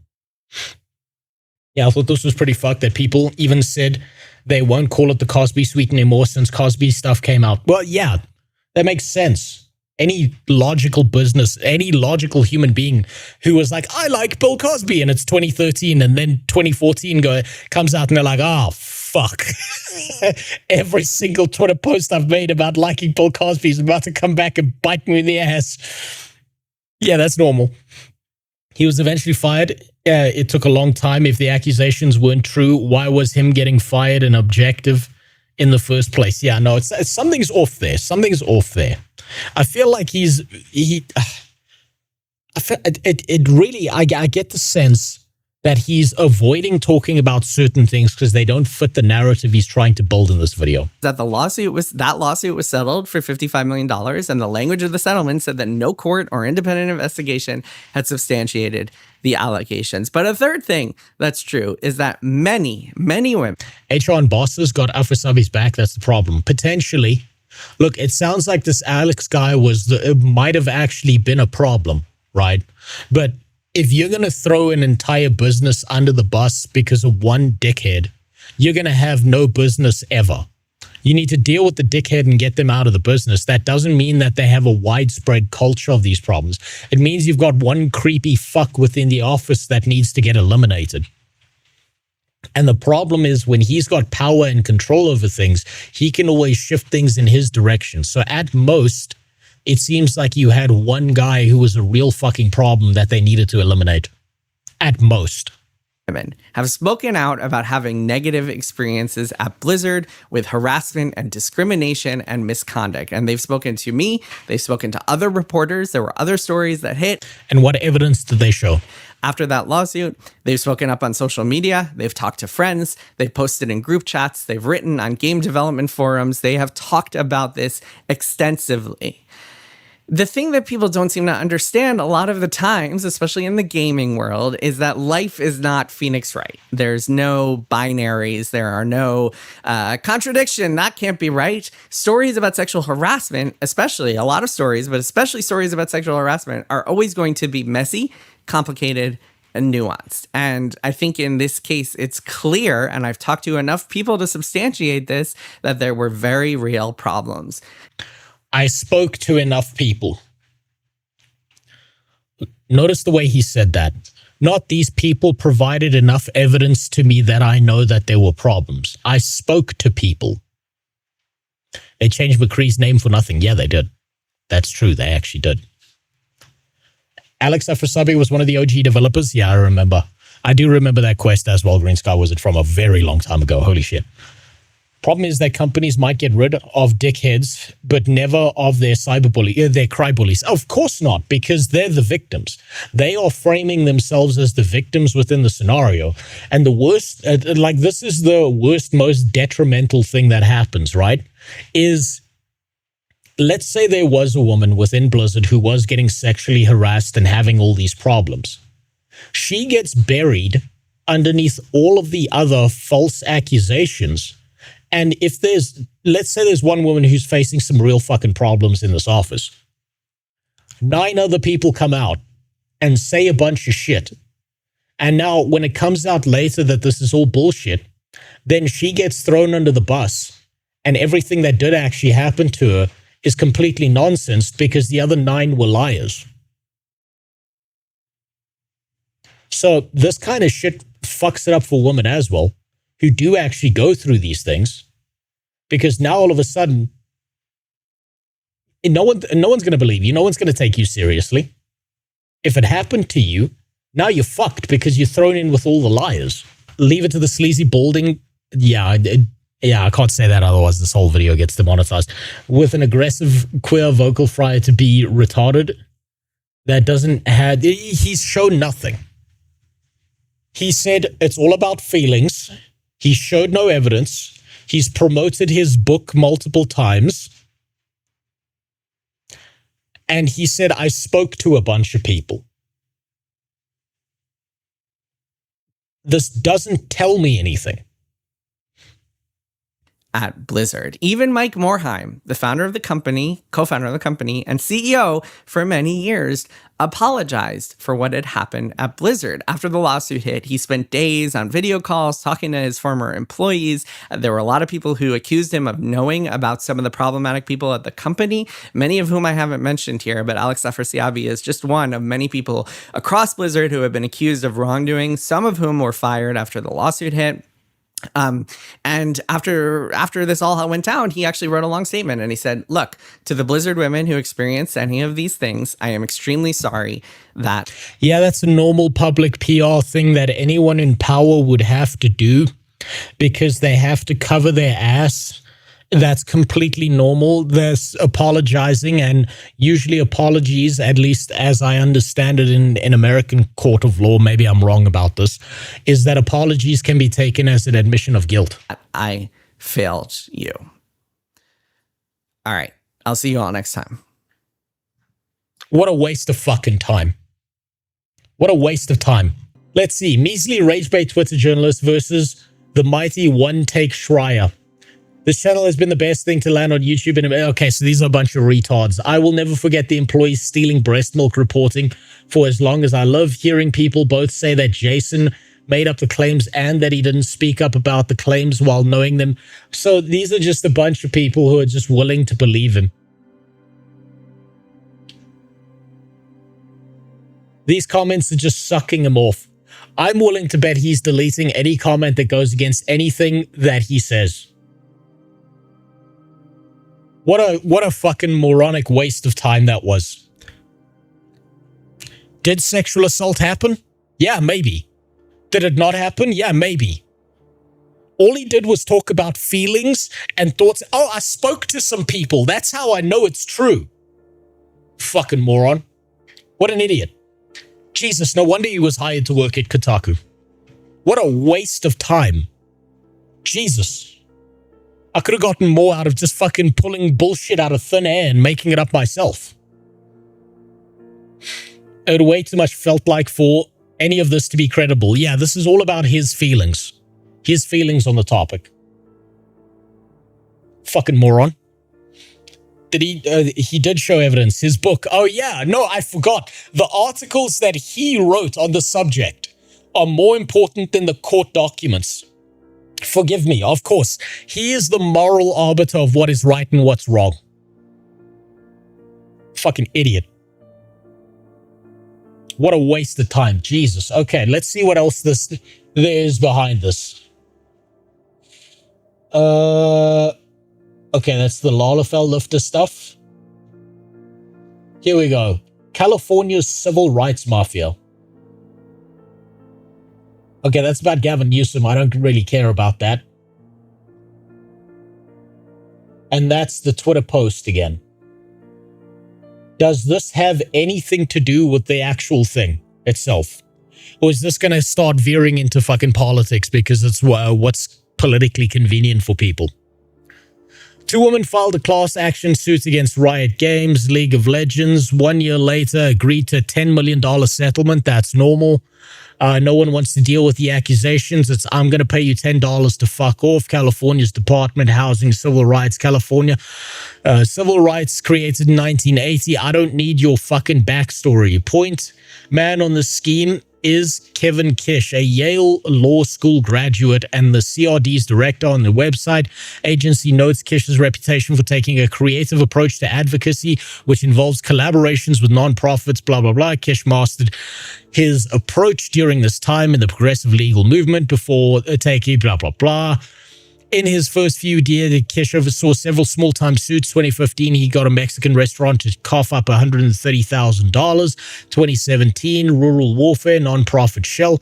2021, Kish had perfected the shakedown model and picked a new target, Activision Blizzard, the video game giant that owns titles like World of Warcraft and Call of Duty. CRD sued the company, alleging, among other things, that it had discriminated against female employees and cultivated a frat boy culture. According to the criminal referral that we obtained, which was filed by a group tied to former Activision CEO Bobby Kotick, the pretext of the department's actions was an earlier federal complaint, which concluded that charging Activision would send a message to the industry as a whole. So basically, it's a shakedown.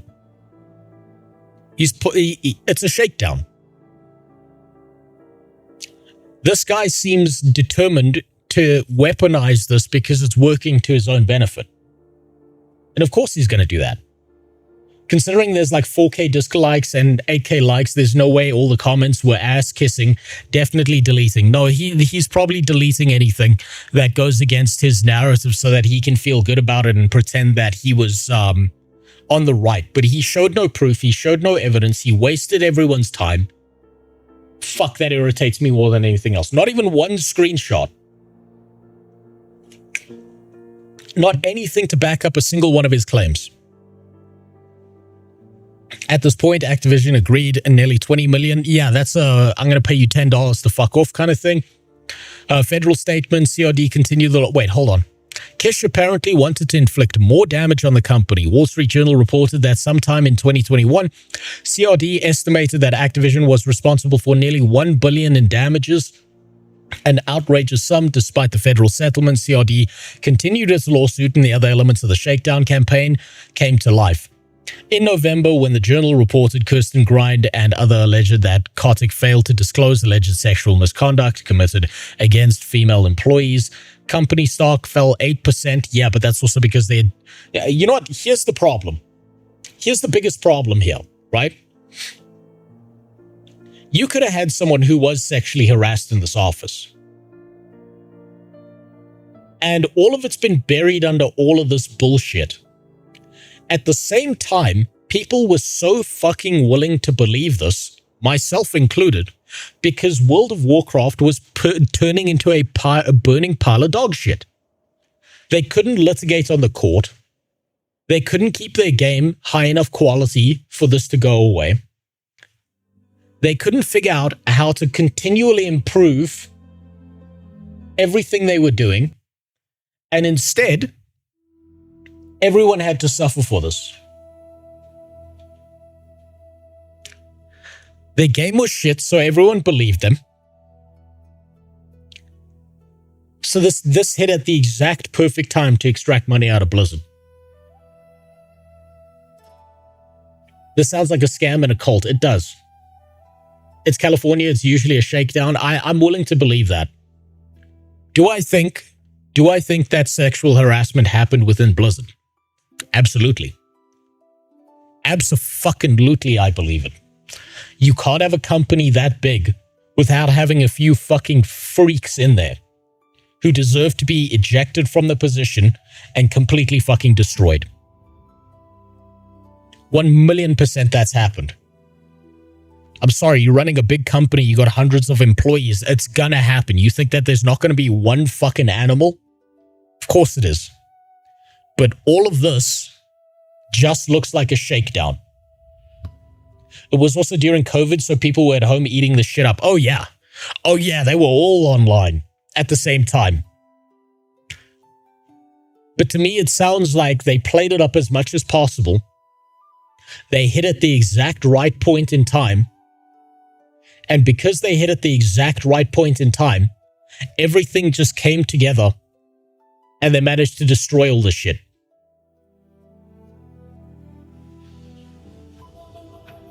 This article, all this really tells me is that this Kish guy has it out for going after these companies because he knows that they will pay him to fuck off. That's all that this tells me. Wasted more time than a Final Fantasy XIV side quest. You're absolutely right. Let's see. Are there any updates on YouTube? Let's see. Blizzard. Let's see. The truth about Blizzard. Oh, here we go. Jason Liar, unsurprising.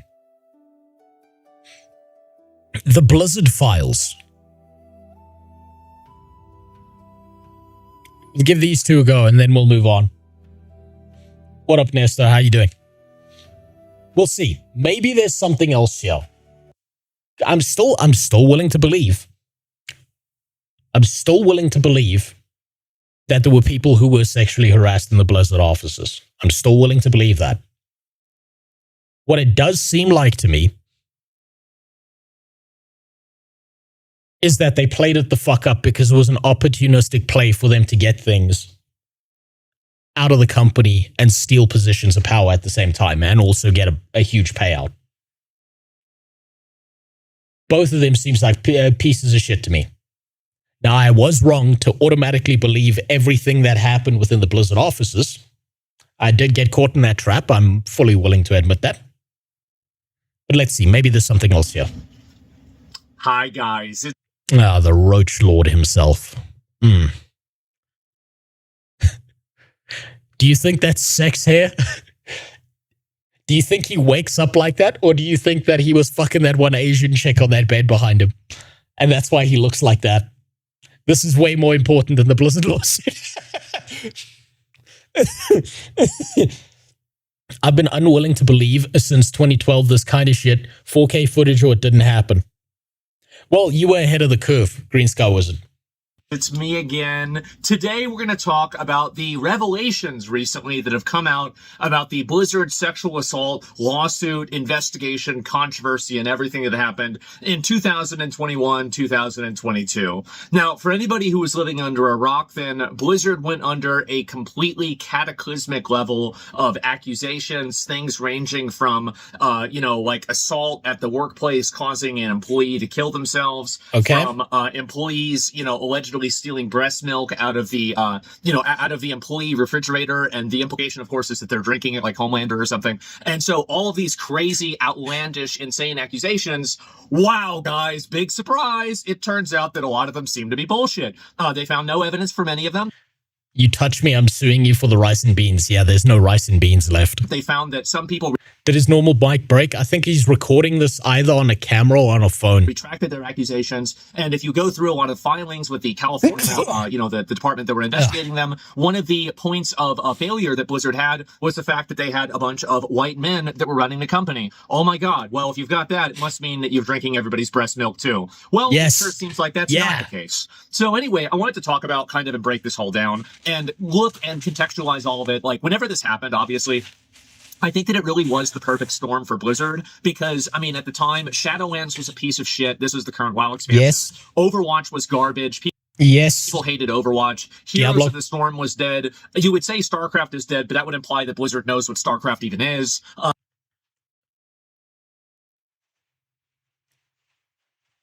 Oh my God, he's right.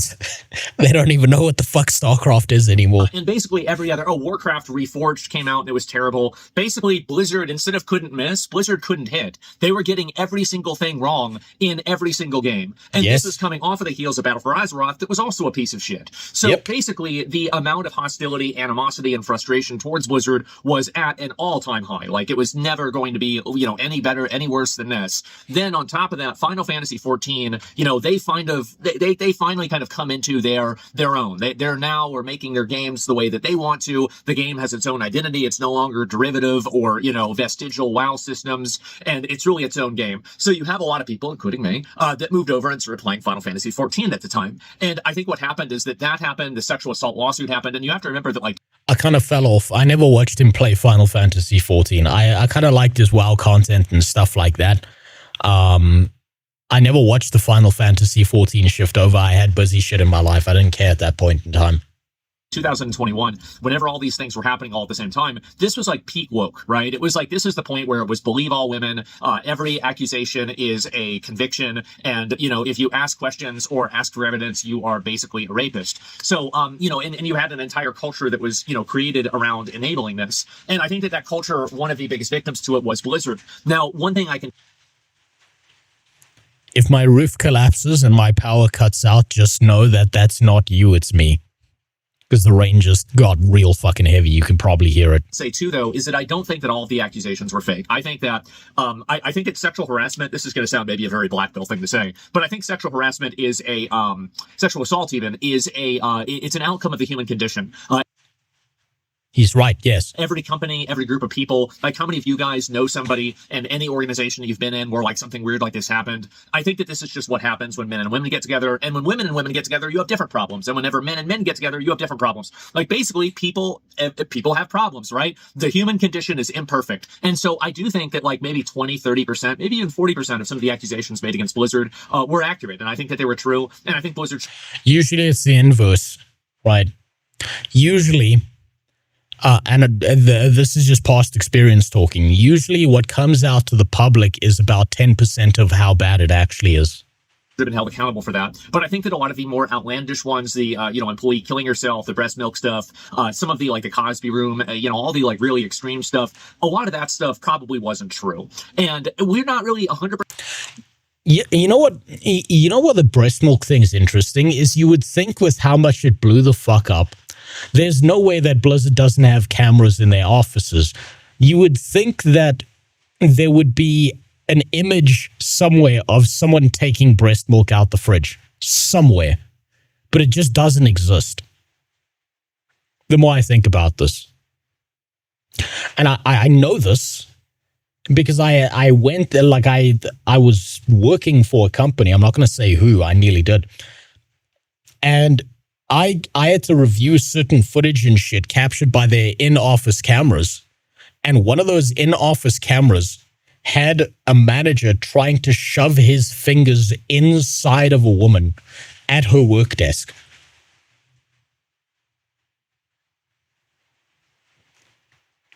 So if I can get that when I was there helping restructure a company,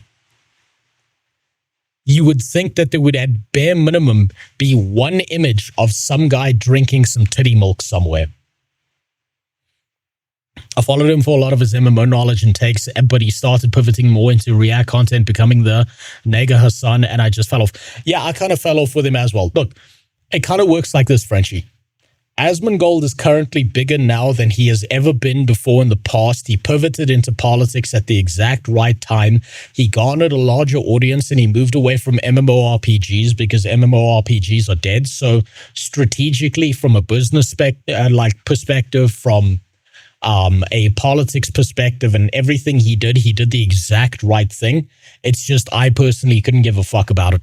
I couldn't give a fuck about it at all. But he did the right thing because he's garnered a larger audience than he ever would have just continuing to play MMOs. They could have stolen the breast milk when no one was looking. It's the actual rape that's harder to believe because there's always a witness who could record it, but somehow didn't. Yeah, there's also different ways to process. Like if there was a rape, you would think there would be some kind of trail of evidence that would prove that. And if it was as widespread and rampant as they said it was, that means that the occurrence of evidence would have been at a higher rate. And so they would have been able to find that. And by the way that this entire case has been handled, you would think that would be spread all over the internet by now. Weird thing is, no one at Blizzard was pregnant. Someone just brought that milk from home for some reason. Yeah, were there any, that's a good question, actually. Were there actually any pregnant Blizzard employees at the time? Or were there any people returning to work after having a kid? % sure on this, right? But like, the California government and the independent investigations, and also you have people coming out and then taking back what they were saying. I mean, you put all these things together and you're starting to come to, a bit of a conclusion that maybe this didn't happen the way they said it did, right? And so if there's literally no evidence that can be found by anybody, including the government, because you've got to keep in mind that an independent investigation, I don't want to go too far off in this tangent, but it's important to keep in mind, an independent investigation does not have the power of discovery. They only have the power of basically, surrender. So like if you surrender information to them, they will be able to use that information, but they cannot legally compel you to, use information. They can't. Breast milk would be easy to get evidence. People catch others stealing from lunches all the damn time. You're right, actually. You know what? You're right. You're 100% right about that. Particularly if they've got a breast milk fridge for like women returning to work after having a kid. necessarily go and get deleted files. They don't have the same type of forensic capability. Turns out the milk belonged to a trans woman and someone drank it. What if it was just cum in a jar? What if he stole that cum jar, he drank it, and he just found a pony figurine in the bottom, and he was like, what the hell is this doing here? Is that a government does. But even the government of California was not able to substantiate a lot of these claims and a lot of this evidence. So that would lead me to believe that a lot of there can't have been pregnant women at the Blizzard offices who could impregnate a fat blue-haired game dev. Right? And in my opinion, I don't think this is a bad thing. Maybe this is me. Maybe this is episode 3,957 of me being a chud, okay? But I don't think that frat boy culture is fundamentally a bad thing. I don't think that, if you have a bunch of guys acting like young guys, or even old guys that also generally act like young guys still, like they all get together and they act like assholes. They're drinking, they're, saying things that are crass, inappropriate. And I'm not talking about sexually harassing employees. I'm just talking about using coarse language and, saying the kinds of things that guys say, right? Yeah, that probably happened. These types of things are really not a bad thing. And I think that culturally for a while, for like a good maybe 5 or 10 years, I'd say starting in 2014, I would say ending in 2024 with Trump being elected, there was a idea that this level of like masculinity was almost synonymous with being bad, being problematic, being something that needed to be fixed, a problem that had to be solved. And I think that now once, especially because this is what happened, right? What? Did you use Tangier? Why the fuck's Tangier's volume off? Hold on. Let me go fix that real quick. Not sure why that's happening. That Tangier should be working perfectly. I'm being told that it's a skill issue. Just don't die. Oh, there it is. Okay, fuck you, dude. God damn it, I should have known. What was the other one? I missed one. What was this? There can't have been pregnant women at the Blizzard offices who could impregnate a fat blue-haired game dev.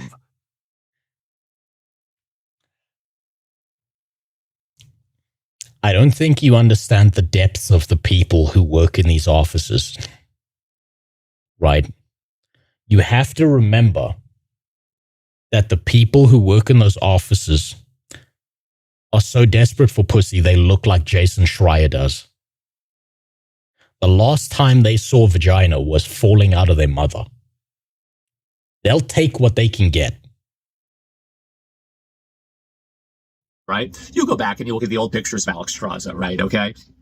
She's the dragon, the red dragon goddess in World of Warcraft. And, I guess what the red dragon goddess in World of Warcraft looked like in the year 2007, right? I mean, this is obviously... You ever get your check from Netanyahu? No. I'm just going to have to be mad at the Jews from now on instead. The hottest fucking chick with a chainmail bikini. Then they remake her, obviously, for Dragonflight. And this came right off the heels of this big sexual harassment lawsuit. And, now she's wearing way more clothes. She's like totally toned down. Boobs are smaller, all of these things. And I told people, I was like, listen, guys, like, let's be a little bit pragmatic here, okay? Do you really think that they're going to, right off the heels of all of these allegations, and also in the cultural climate, the main box art character is a big titty, pretty dragon girl with a chainmail bikini? Do you really think they're going to do this? No, they're not. It would be incredibly based if they did, but it did not. It would be based as fuck. Maybe people would still love World of Warcraft if they did. Happen, and it never would have happened. So it seems like this was a hit job that was done by a lot of the HR types. I think it was done also by, people that are in, like Blizzard was always, I mean, let's be real, guys. Blizzard was a chud company. It absolutely was. They made games for chuds, and it was fucking amazing. We had an incredible 20 years, didn't we? It was great. Chris Metzen's old artworks still stand up. They were fucking amazing. Great. But things changed. And I think that fundamentally the culture changed so much that they found themselves in a position because they did mismanage World of Warcraft. And I think this had nothing to do with women or, like woke or anything. I think they just fucked the game up. And I think that, you have stacking debuffs and eventually so many. I think it did have something to do with that. Not because it's a woman problem or anything like that. I think they kept on hiring the wrong people and treating them like shit. And the people who got to the top of the ladder were no longer video game players. And then they started worrying about things like inter-office politics as opposed to let's make a good fucking video game. I think that plays a factor into it. I think if you're not willing to look at the shift in focus away from the video game and into, we should be doing this in the office and we need to be doing that in the office, it's not a full look at the picture. Because the more time, effort, and energy you spend chasing after these things that have nothing to do with the actual fucking video game, the more time, effort, and energy you take away from chasing after the fucking video game. Stacking debuffs put you in execute range. And I think that really that sexual assault lawsuit really did execute the, the credibility of the company and also the capacity of the company to make a good product. I don't really think that anything that they've made ever since then has been really that great. Overwatch is fine. World of Warcraft Classic is fine. Overwatch is not fine. Or retail is fine. But I mean, nothing is like special, right? Nothing has like the same type of like, cultural relativity that World of Warcraft originally had, or Diablo 3 had, or Overwatch had, especially Overwatch, right? People see characters from Overwatch and they say, oh, wow, she's from a video game? I didn't even know that. And that's where we're at. Yeah, they didn't say that in 2018 when the shit came out. It was a popular fucking game. Everybody knew about Overwatch. Now people don't even know where the characters came from. So anyway, this is a big problem. It's a huge problem, and I think it's really sad to think about it. I, in a way, feel guilty, because obviously I was a big person who pushed this. I don't completely feel like I was wrong in a way, but I think at the same time, given the situation and everything, it does feel bad to know that, like the position that I was in, I believed a lot of this stuff, and I mean, so did I. I still believe at least some of it probably actually did happen, but so do I. At the same time, whenever you find out that you were effectively co-opted by a lie, I think everybody was, it can be very frustrating and it can be upsetting and it can make you feel stupid, and it's annoying that happened. No, it doesn't make me feel stupid. It doesn't make me feel stupid at all.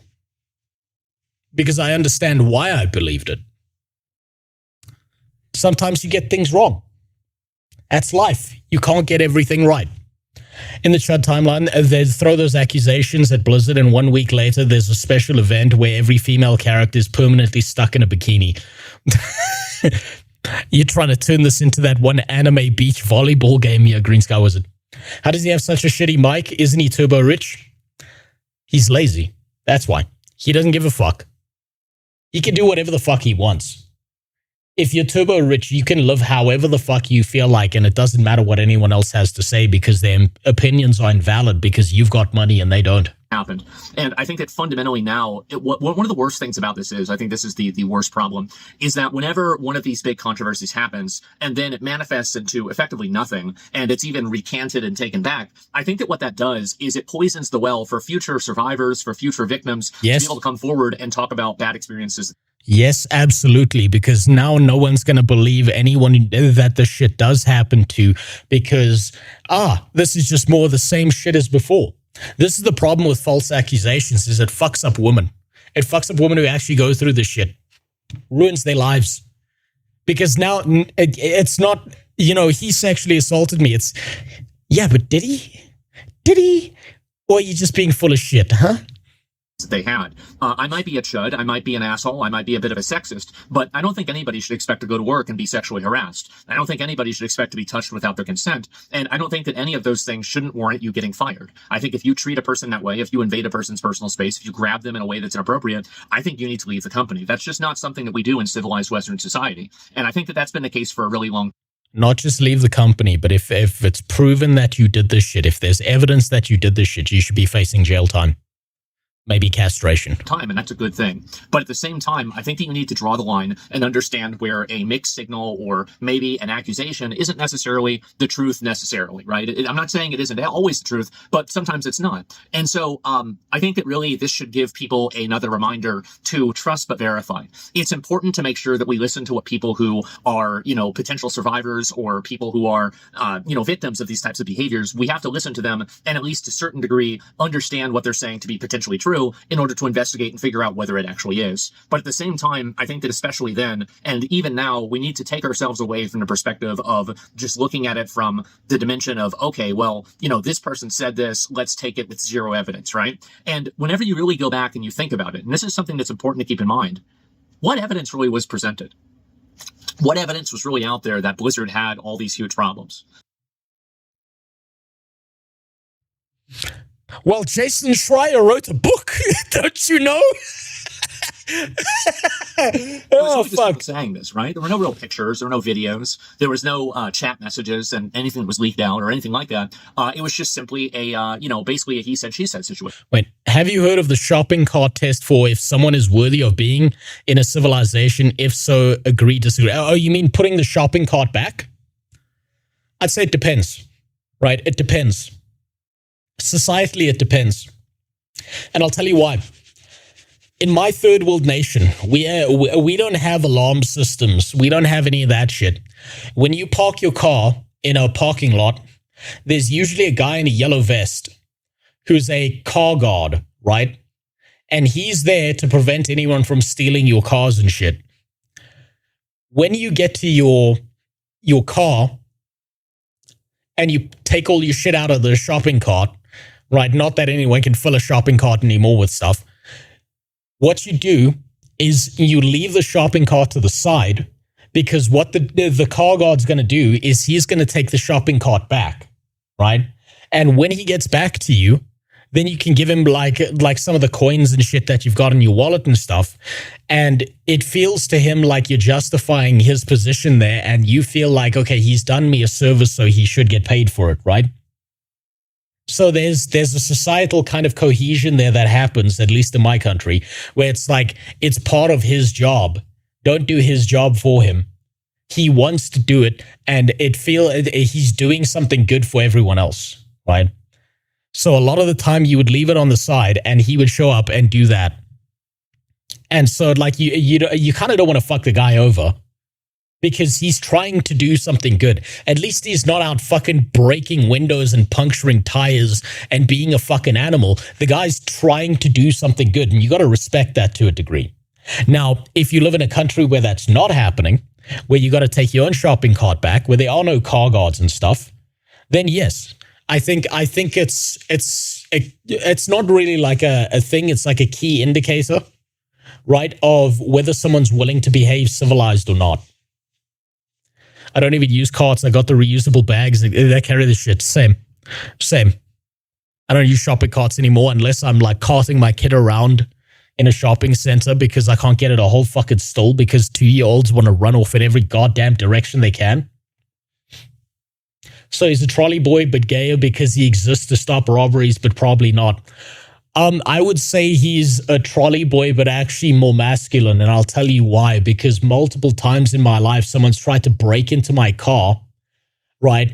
And when I get back to my car, I find the shopping cart guy beating the fuck out of like one guy who's got a crowbar, and him and all his friends in the yellow vest are just absolutely destroying this piece of shit who was trying to break into cars.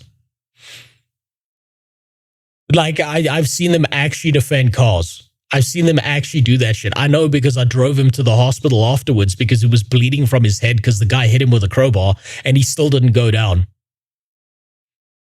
So I'd say it's a more masculine role than him being just the trolley boy, because he actually does his fucking job. Now, obviously, there are lazy pieces of shit who don't do their fucking job and don't care. But the large majority of car guards, just so like generally speaking, like the area I live in, right?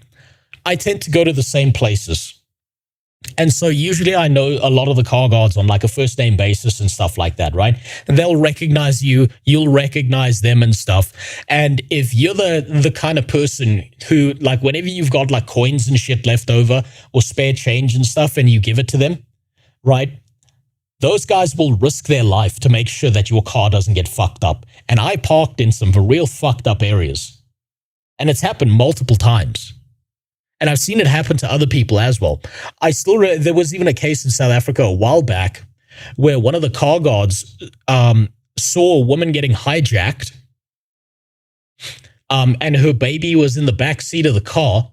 And the car guard, without even hesitating, literally dove through the front window, broke the window, grabbed the guy who was trying to hijack the car, dragged him out like halfway through the car, and like held him by the throat, like dangling half out the car. And the lady wasn't even mad that her window got broken because her kid's in the fucking backseat, right? Some of them take that shit really seriously. Other ones are lazy as fuck, but most of the ones, I know them on a first name basis because they're there every day. They wake up at 4 a.m. They're present. They're waiting for people to show up. They're nice to people. They say hello. They're very nice. Like, generally, they're very polite about it because everyone kind of knows, look, someone's going to steal cars. So if someone tries to steal a car, I'm going to fuck that guy up. And then when the person whose car nearly got stolen shows up, They're probably going to give me $100 and they'll fight tooth and nail for that $100. I used to get carts as part of my job. There are situations where I understand people leaving carts wherever. 99% of the time, it was not those situations. Yeah, no, I can understand that every now and then someone's like in an emergency and they have to rush off or they got to go deal with something. That makes sense. But most of the time, it's just people being lazy fucks. And so I think that what happened now is that, like we've had that happen. And now there are people that come forward and they do say like, hey, I was taken advantage of, abused, etc.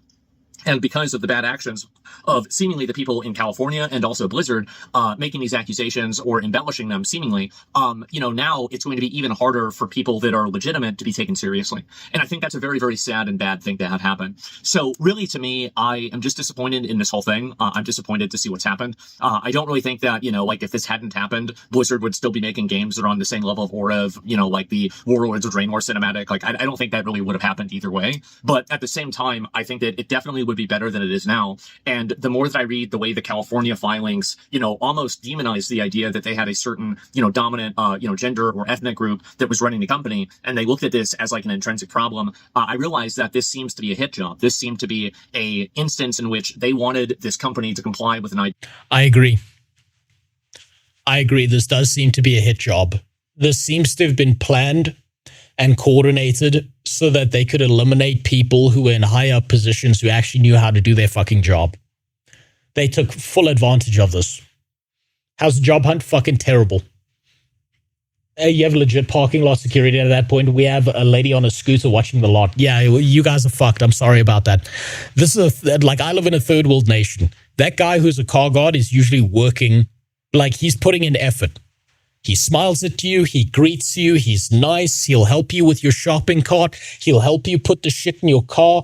If there's someone who shows up to fuck up the cars, it's like him and 4 other car guards will show up and beat the royal shit out of that guy because they understand that if they let one car go, no one's ever going to trust them ever again. They understand how the system works. The cops are not getting involved either. The cops are too busy. They'll just beat the shit out of some guy who's trying to steal cars and not give a fuck.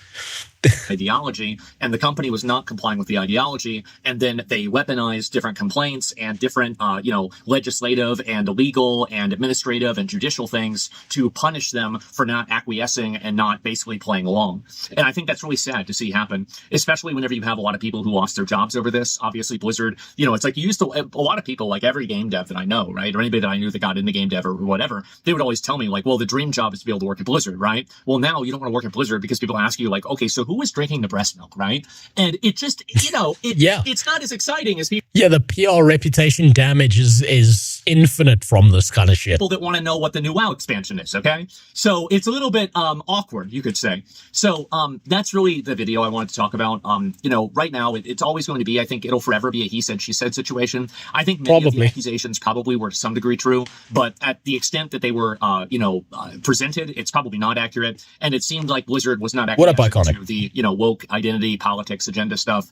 And this was, of course, evidenced in, of course, what I said before, the filings, right? This was defined as a problem. And it seems like that thing that happens. So this is my conclusion on it. This seems like that thing that happens where something happens, like an actual incident occurs, and instead of the incident remaining the incident, people amplify it by 1,000% because it works to their benefit specifically to make the accusation worse than what it actually is. Because then they can create an opportunity that didn't exist before that. But it probably will forever be a he said, she said situation. Also, what's up, Iconic? Didn't Pirate Software mention he worked there?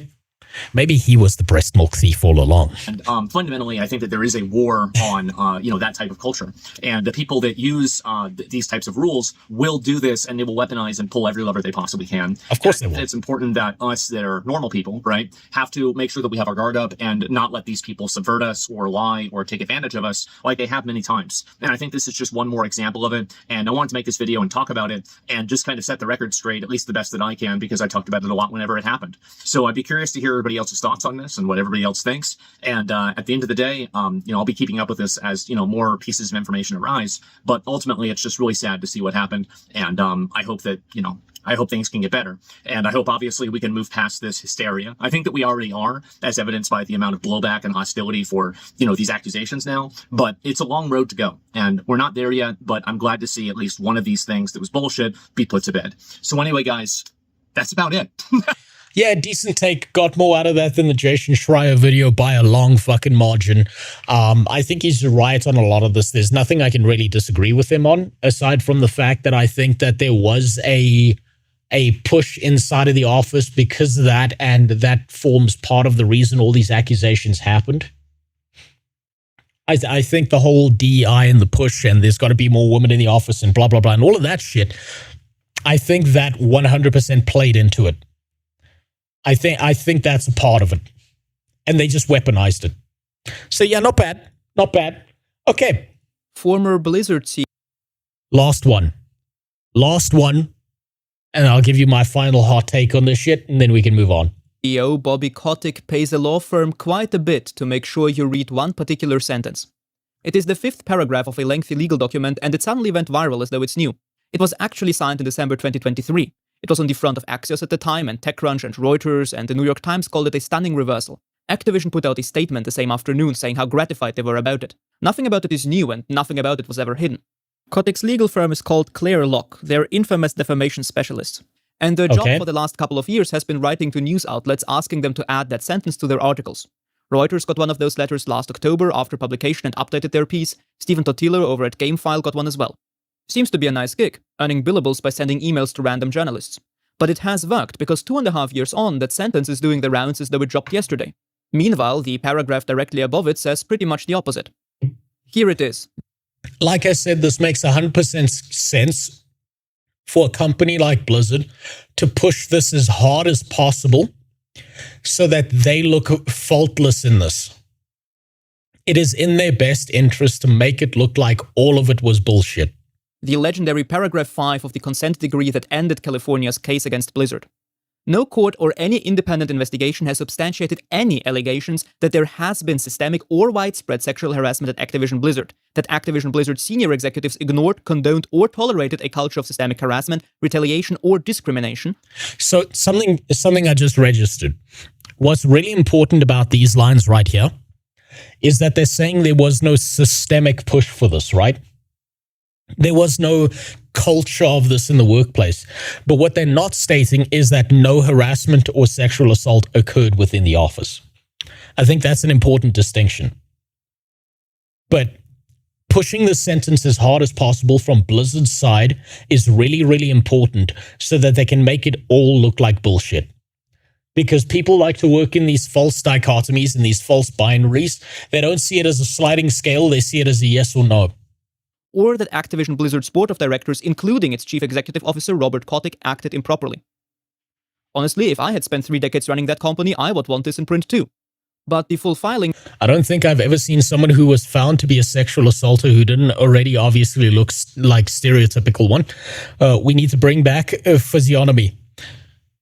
I've seen a few. It's not common. You might be onto something. In that most of them do look like they do that shit. Let's be honest, they do. But I have seen a few who feel like they can get away with anything because the rules don't apply to them because they look better than everyone else and therefore they are above the rules. I have seen a few cases like that. Is 40-odd pages. If you enjoyed context, you could get through it over a coffee, but reading is boring, so we usually only get Twitter posts. Which is a shame, because here is paragraph 4. This decree does not constitute an adjudication or finding by this court on the merits of any allegations asserted in the action. And then there is, of course, paragraph 66. This decree and compliance with this decree shall not be construed in any way as an admission by CRD, that's the Californians, as to the merits of any claims alleged in the action. Plainly, no court or jury decided this case in favor of either side. Indeed, ActiBliz paid quite a bit. Yeah, basically, it's a no-fault case. That crooked closed mouth smile is a dead giveaway once you see it. Okay, yeah. I'm not going to argue with you on that one. Yeah, I've seen that. I know exactly what you're fucking talking about. A bit to settle it without a trial. And all these paragraphs are true at once for a fairly boring reason. Multiple agencies did investigate, and both of the agencies involved did make findings, but what never happened was a court testing those competing accounts through a trial. That is what a settlement buys you out of. Paragraph 5 is not a verdict as much as it is a description of the absence of one, which raises a perfectly reasonable question, namely why the state of California would ever sign a thing like that, even when they get settlement money. And I will get to it, I promise, but the answer only makes sense once you know what actually happened, so bear with me. Because I suspect nobody really remembers what kicked all of this off. After all, people are treating 3-year-old court documents as new. So after a bit of reading, here is the context. In California, the head of the civil rights agency can open what is called a group or systemic investigation on his own initiative if he thinks there is a pattern.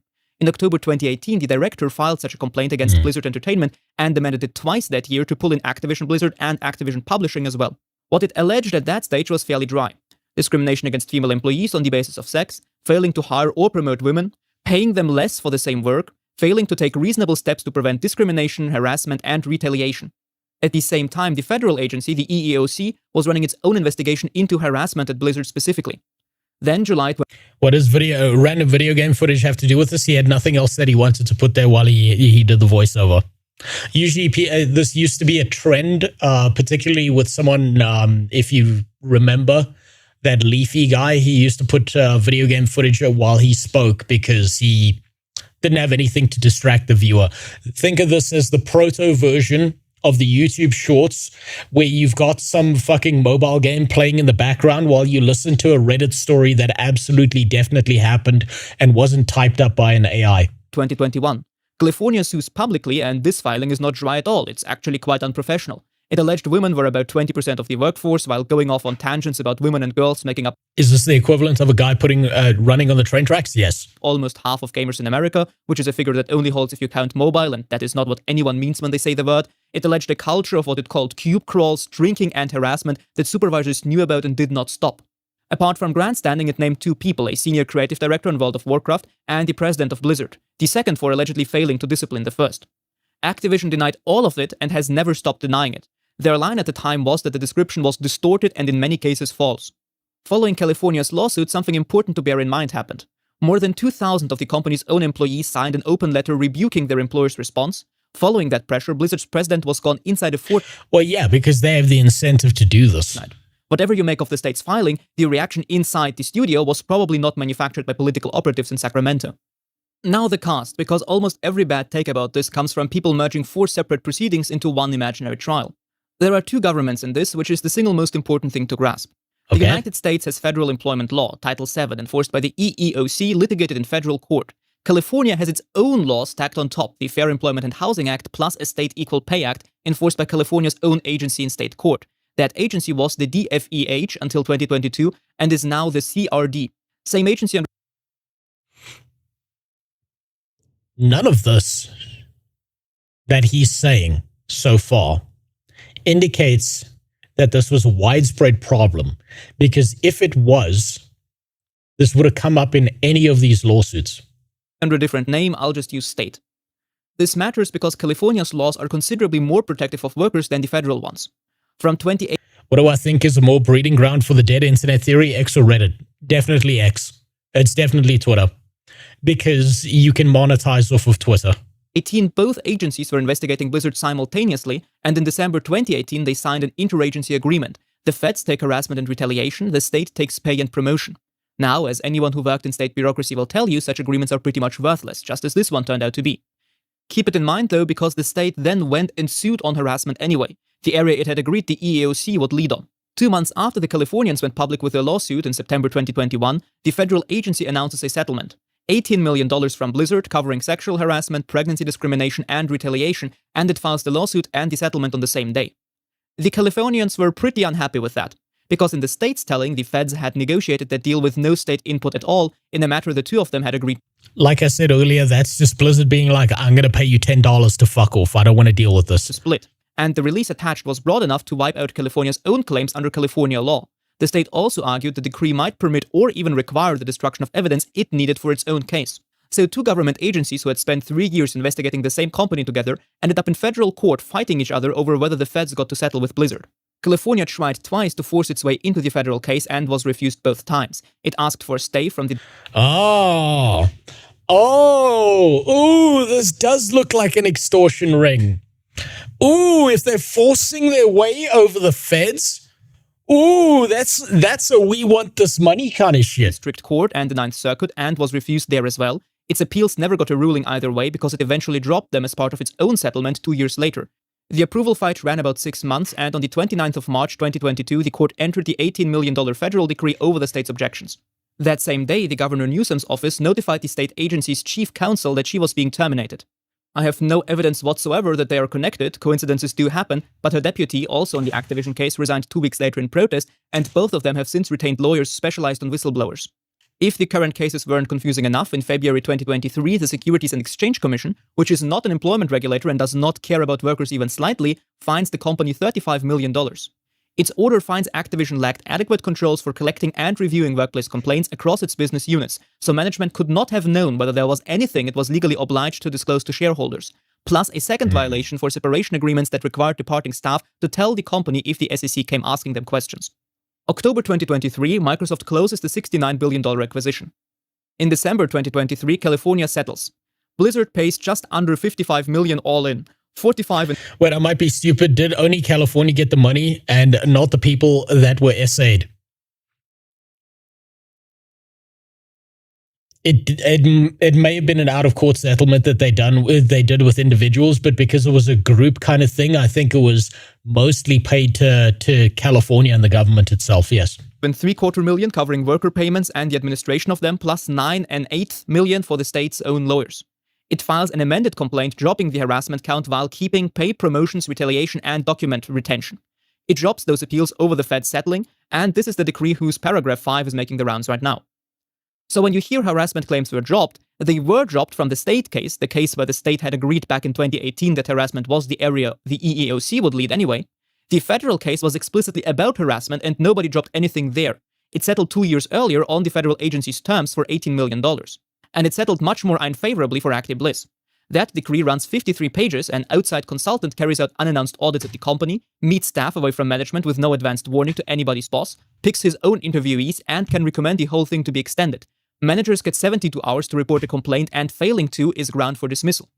And our final lawsuit, 2022, a Swedish state pension fund called Sionde AP-fonden, a shareholder, sued Kotick and a pile of other Activision directors in Delaware. Nothing to do with harassment as such. Their argument was that he pushed the Microsoft sale through to escape his own precarious position and the shareholders were shortchanged for it. That one is worth a moment because... Well, I mean, that makes sense, and Kartik would want his golden parachute because everyone already fucking hated him. This is the only place a judge ever engaged with any of this properly. In 2025, Chancellor Kathleen McCormick refused to throw the case out in an 83-page opinion. She found it reasonably conceivable that Activision's officials had put Kotick's interest ahead of the shareholders and that the allegations he steered the sale process were sufficiently pleaded to proceed.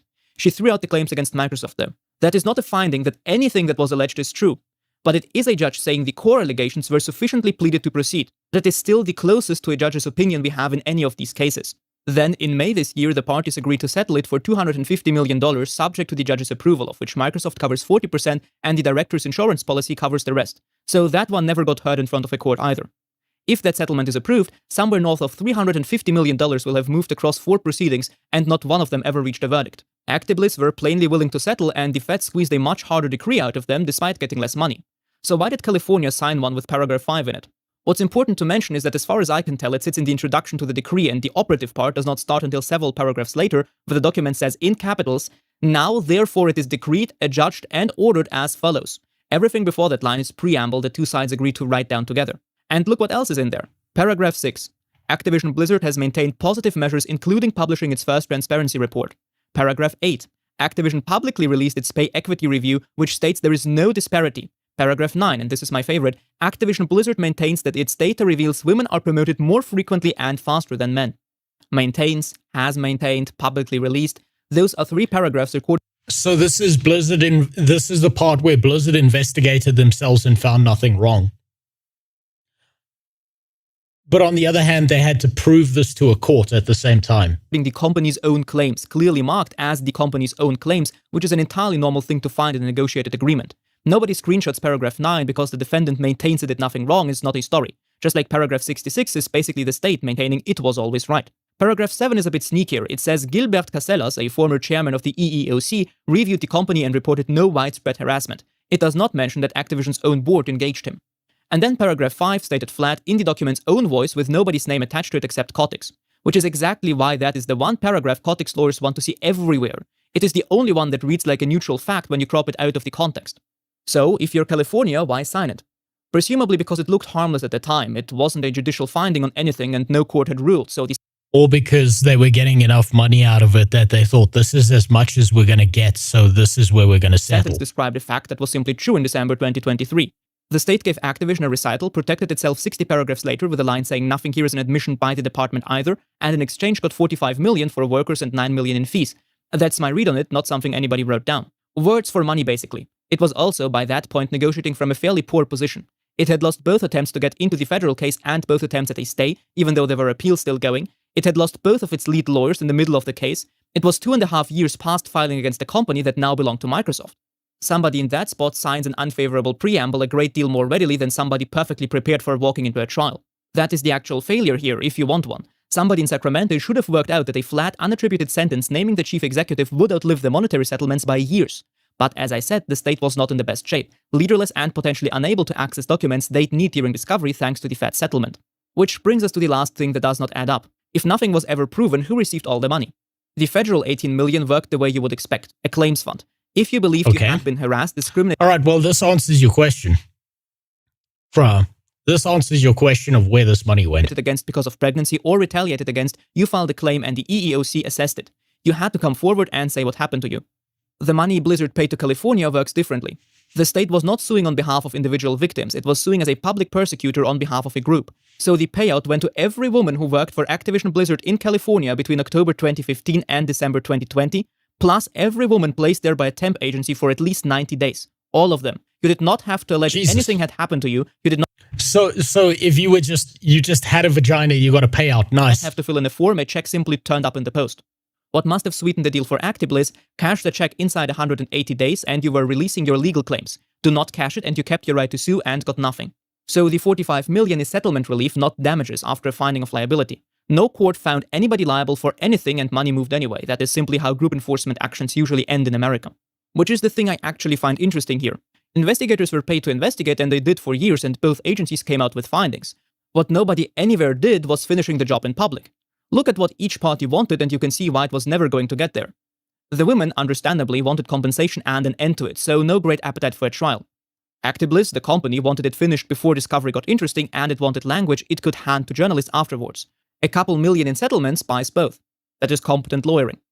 The state wanted a headline number, injunctive relief it could point at, and its fees. It got all three and it got to stop losing to the federal government. Basically, both sides wanted a win. Unsurprising. And the pension fund wanted its money back. As an interesting aside, what their filings show is that the harassment material was very useful to them, not as a claim itself but as leverage. My read is that they had identified an obvious Achilles heel in the dispute. Allegations Activision and Kotick very much wanted out of this world, which could therefore be used as negotiation pressure while pursuing a favorable shareholder settlement. That is not extortion, it is just litigation. If your opponent has a pressure point relevant to the case, you use it. In February this year, AP7's own attorneys told the Delaware court in writing that paragraph 5 did not mean what Kotick's people said it meant. Their words, "It is not a finding that there was no widespread sexual harassment at Activision, but only that there was yet no court opinion or order."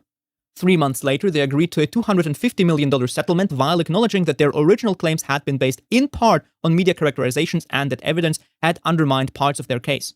They never conceded Kotick's reading of paragraph 5, they settled anyway. And then documents like these go out into the world where people treat them as findings because they look like actual findings. None of which means California comes out of this clean, because it does not. Activision argued from the beginning that the case against them was politically motivated. Tesla said the same thing when the same agency sued them in 2020 over the Fairmont plant. Sensationalized, press-grabbing litigation, agency exceeding its authority, the full lot. Being sued by that department seems to reliably produce the same response whoever you are.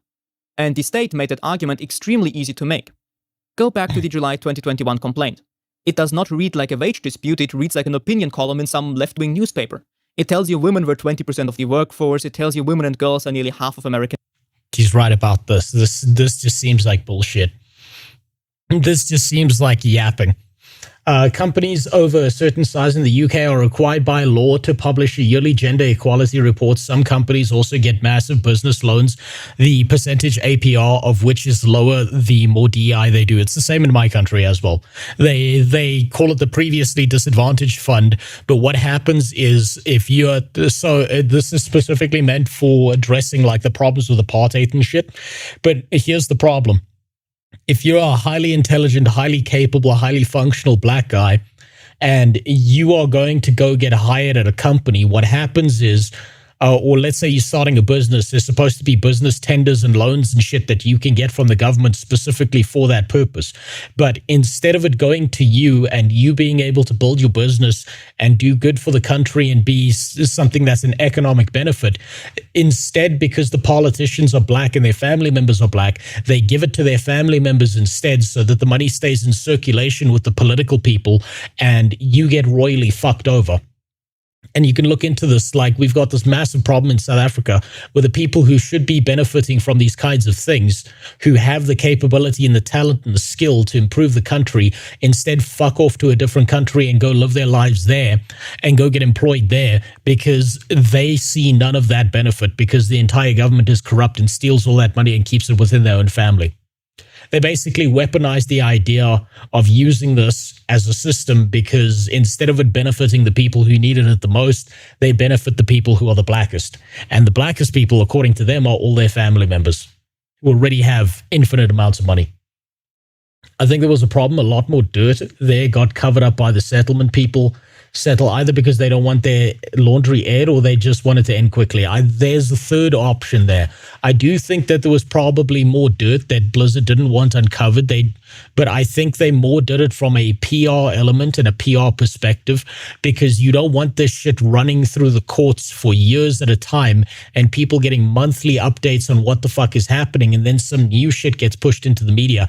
A PR damaging side of this is that it would probably destroy the entire company, tank their shares way more than 8%. Microsoft could pick them up for pennies on the dollar and own that company for next to nothing because they've ruined their reputation. And if you can say under new ownership, then you can get away with not having to deal with the problem because no, we're the good guys coming in to take over this company and fix everything. So I think there's the PR element, right? There's probably other shit that they didn't want uncovered.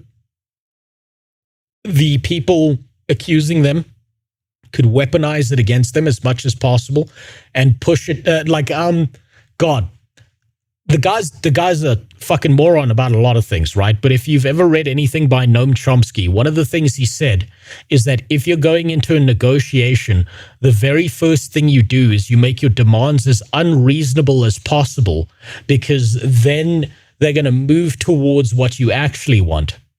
Right. So from one side, you've got the most unreasonable demand possible. On the other side, you've got people who don't want more shit uncovered that probably happened and that was settled quietly. And so you've got two shit-flinging sides fighting against each other. And gamers, while the industry still caters to men, none of that is cause of action. It is framing in a legal document that needed none of it, written by an agency that must have known exactly how it would land. And it is a large part of why this stopped being an employment case about potential wrongdoing that every gamer could be concerned about and turned into a political quagmire the moment it was filed. Oh, one more random fact I remember from researching this. An Activision board member gave $100,000 to the Californian governor's anti-recall campaign. There is no evidence that donation influenced the Activision case or the firings of the state prosecutors, but make of the optics of... Yeah, of course it didn't. Yeah, no. We just donated a bunch of money to the people who are running these cases. Yeah, of course it had no effect. Whatever you like. I have nothing further to add. If you came into this expecting a villain, I am sorry. There isn't one. Or... No, there are. There's two villains. Rather, there are at least 5. Pretty much everyone involved. Yeah, no, he's right. Legal he's right, proceedings 5. are almost always slower, duller, more procedural, and considerably more boring than whatever version reaches you through your Twitter feed. There is rarely a moment where the actual truth comes out in these big proceedings, or even anyone admitting anything. Usually it's just nothing ever happens. At the end of all that, you frequently know less than you did going in, which is deeply unsatisfying, but also just true. It's unlikely we will ever find out what really happened at ActiBliz because the system is more often than not built to lead to settlements instead of actually clearing up what happened. But the court documents are public. If you're still interested, I've got all of them linked in the description down below. In any case, I hope you got something worthwhile out of today's video. Until next time, stay That was a pretty solid take. He did a really good job of that. He did an exceptional solid take. That's mind-numbing for a lot of people. And so a lot of people are not going to see any of the nuance of that because they want a villain to be able to destroy and all of that shit. So I think that's about it. That's about as much as we're going to get out of this. So I'm going to leave it at this, right? This is my final hot, unfiltered dog shit opinion on this. There's probably a bunch of shit that happened in those companies. There's probably a bunch of things that did go wrong. There were probably sexual harassment cases. There were probably women who got treated very fucking badly. On the other side of that, there are a bunch of filthy fucking opportunists who saw this as a chance to be able to grab and snatch at power, get some kind of payout, and steal as much money at the same time. There are no good guys in this fight. They're just people who got money and people who didn't. That's it. I think for the rest of time, for the rest of eternity, no one is ever going to know the truth about this.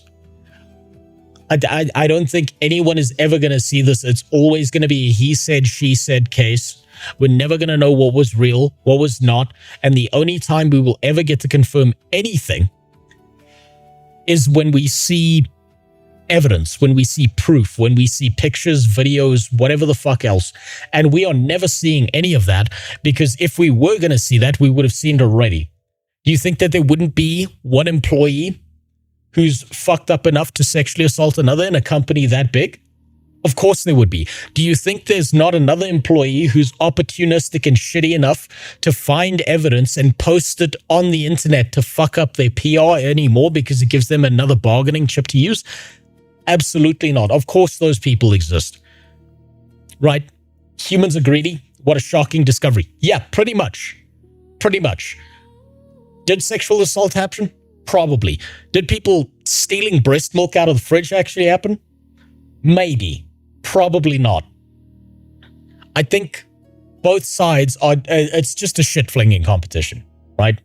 And I was wrong. I'm more than happy to admit I was wrong because I 1000% believed that Blizzard did all this fucked up shit in their offices purely based on my prior experience working for other companies and seeing what their internals look like and seeing some real fucked up video footage over time. And because usually the internals are a lot worse than what comes out externally. But I'm happy to be wrong about that. I'm more than happy to say I was wrong, that we didn't see any evidence. I based what I said off of assumption previously, and I shouldn't have done that.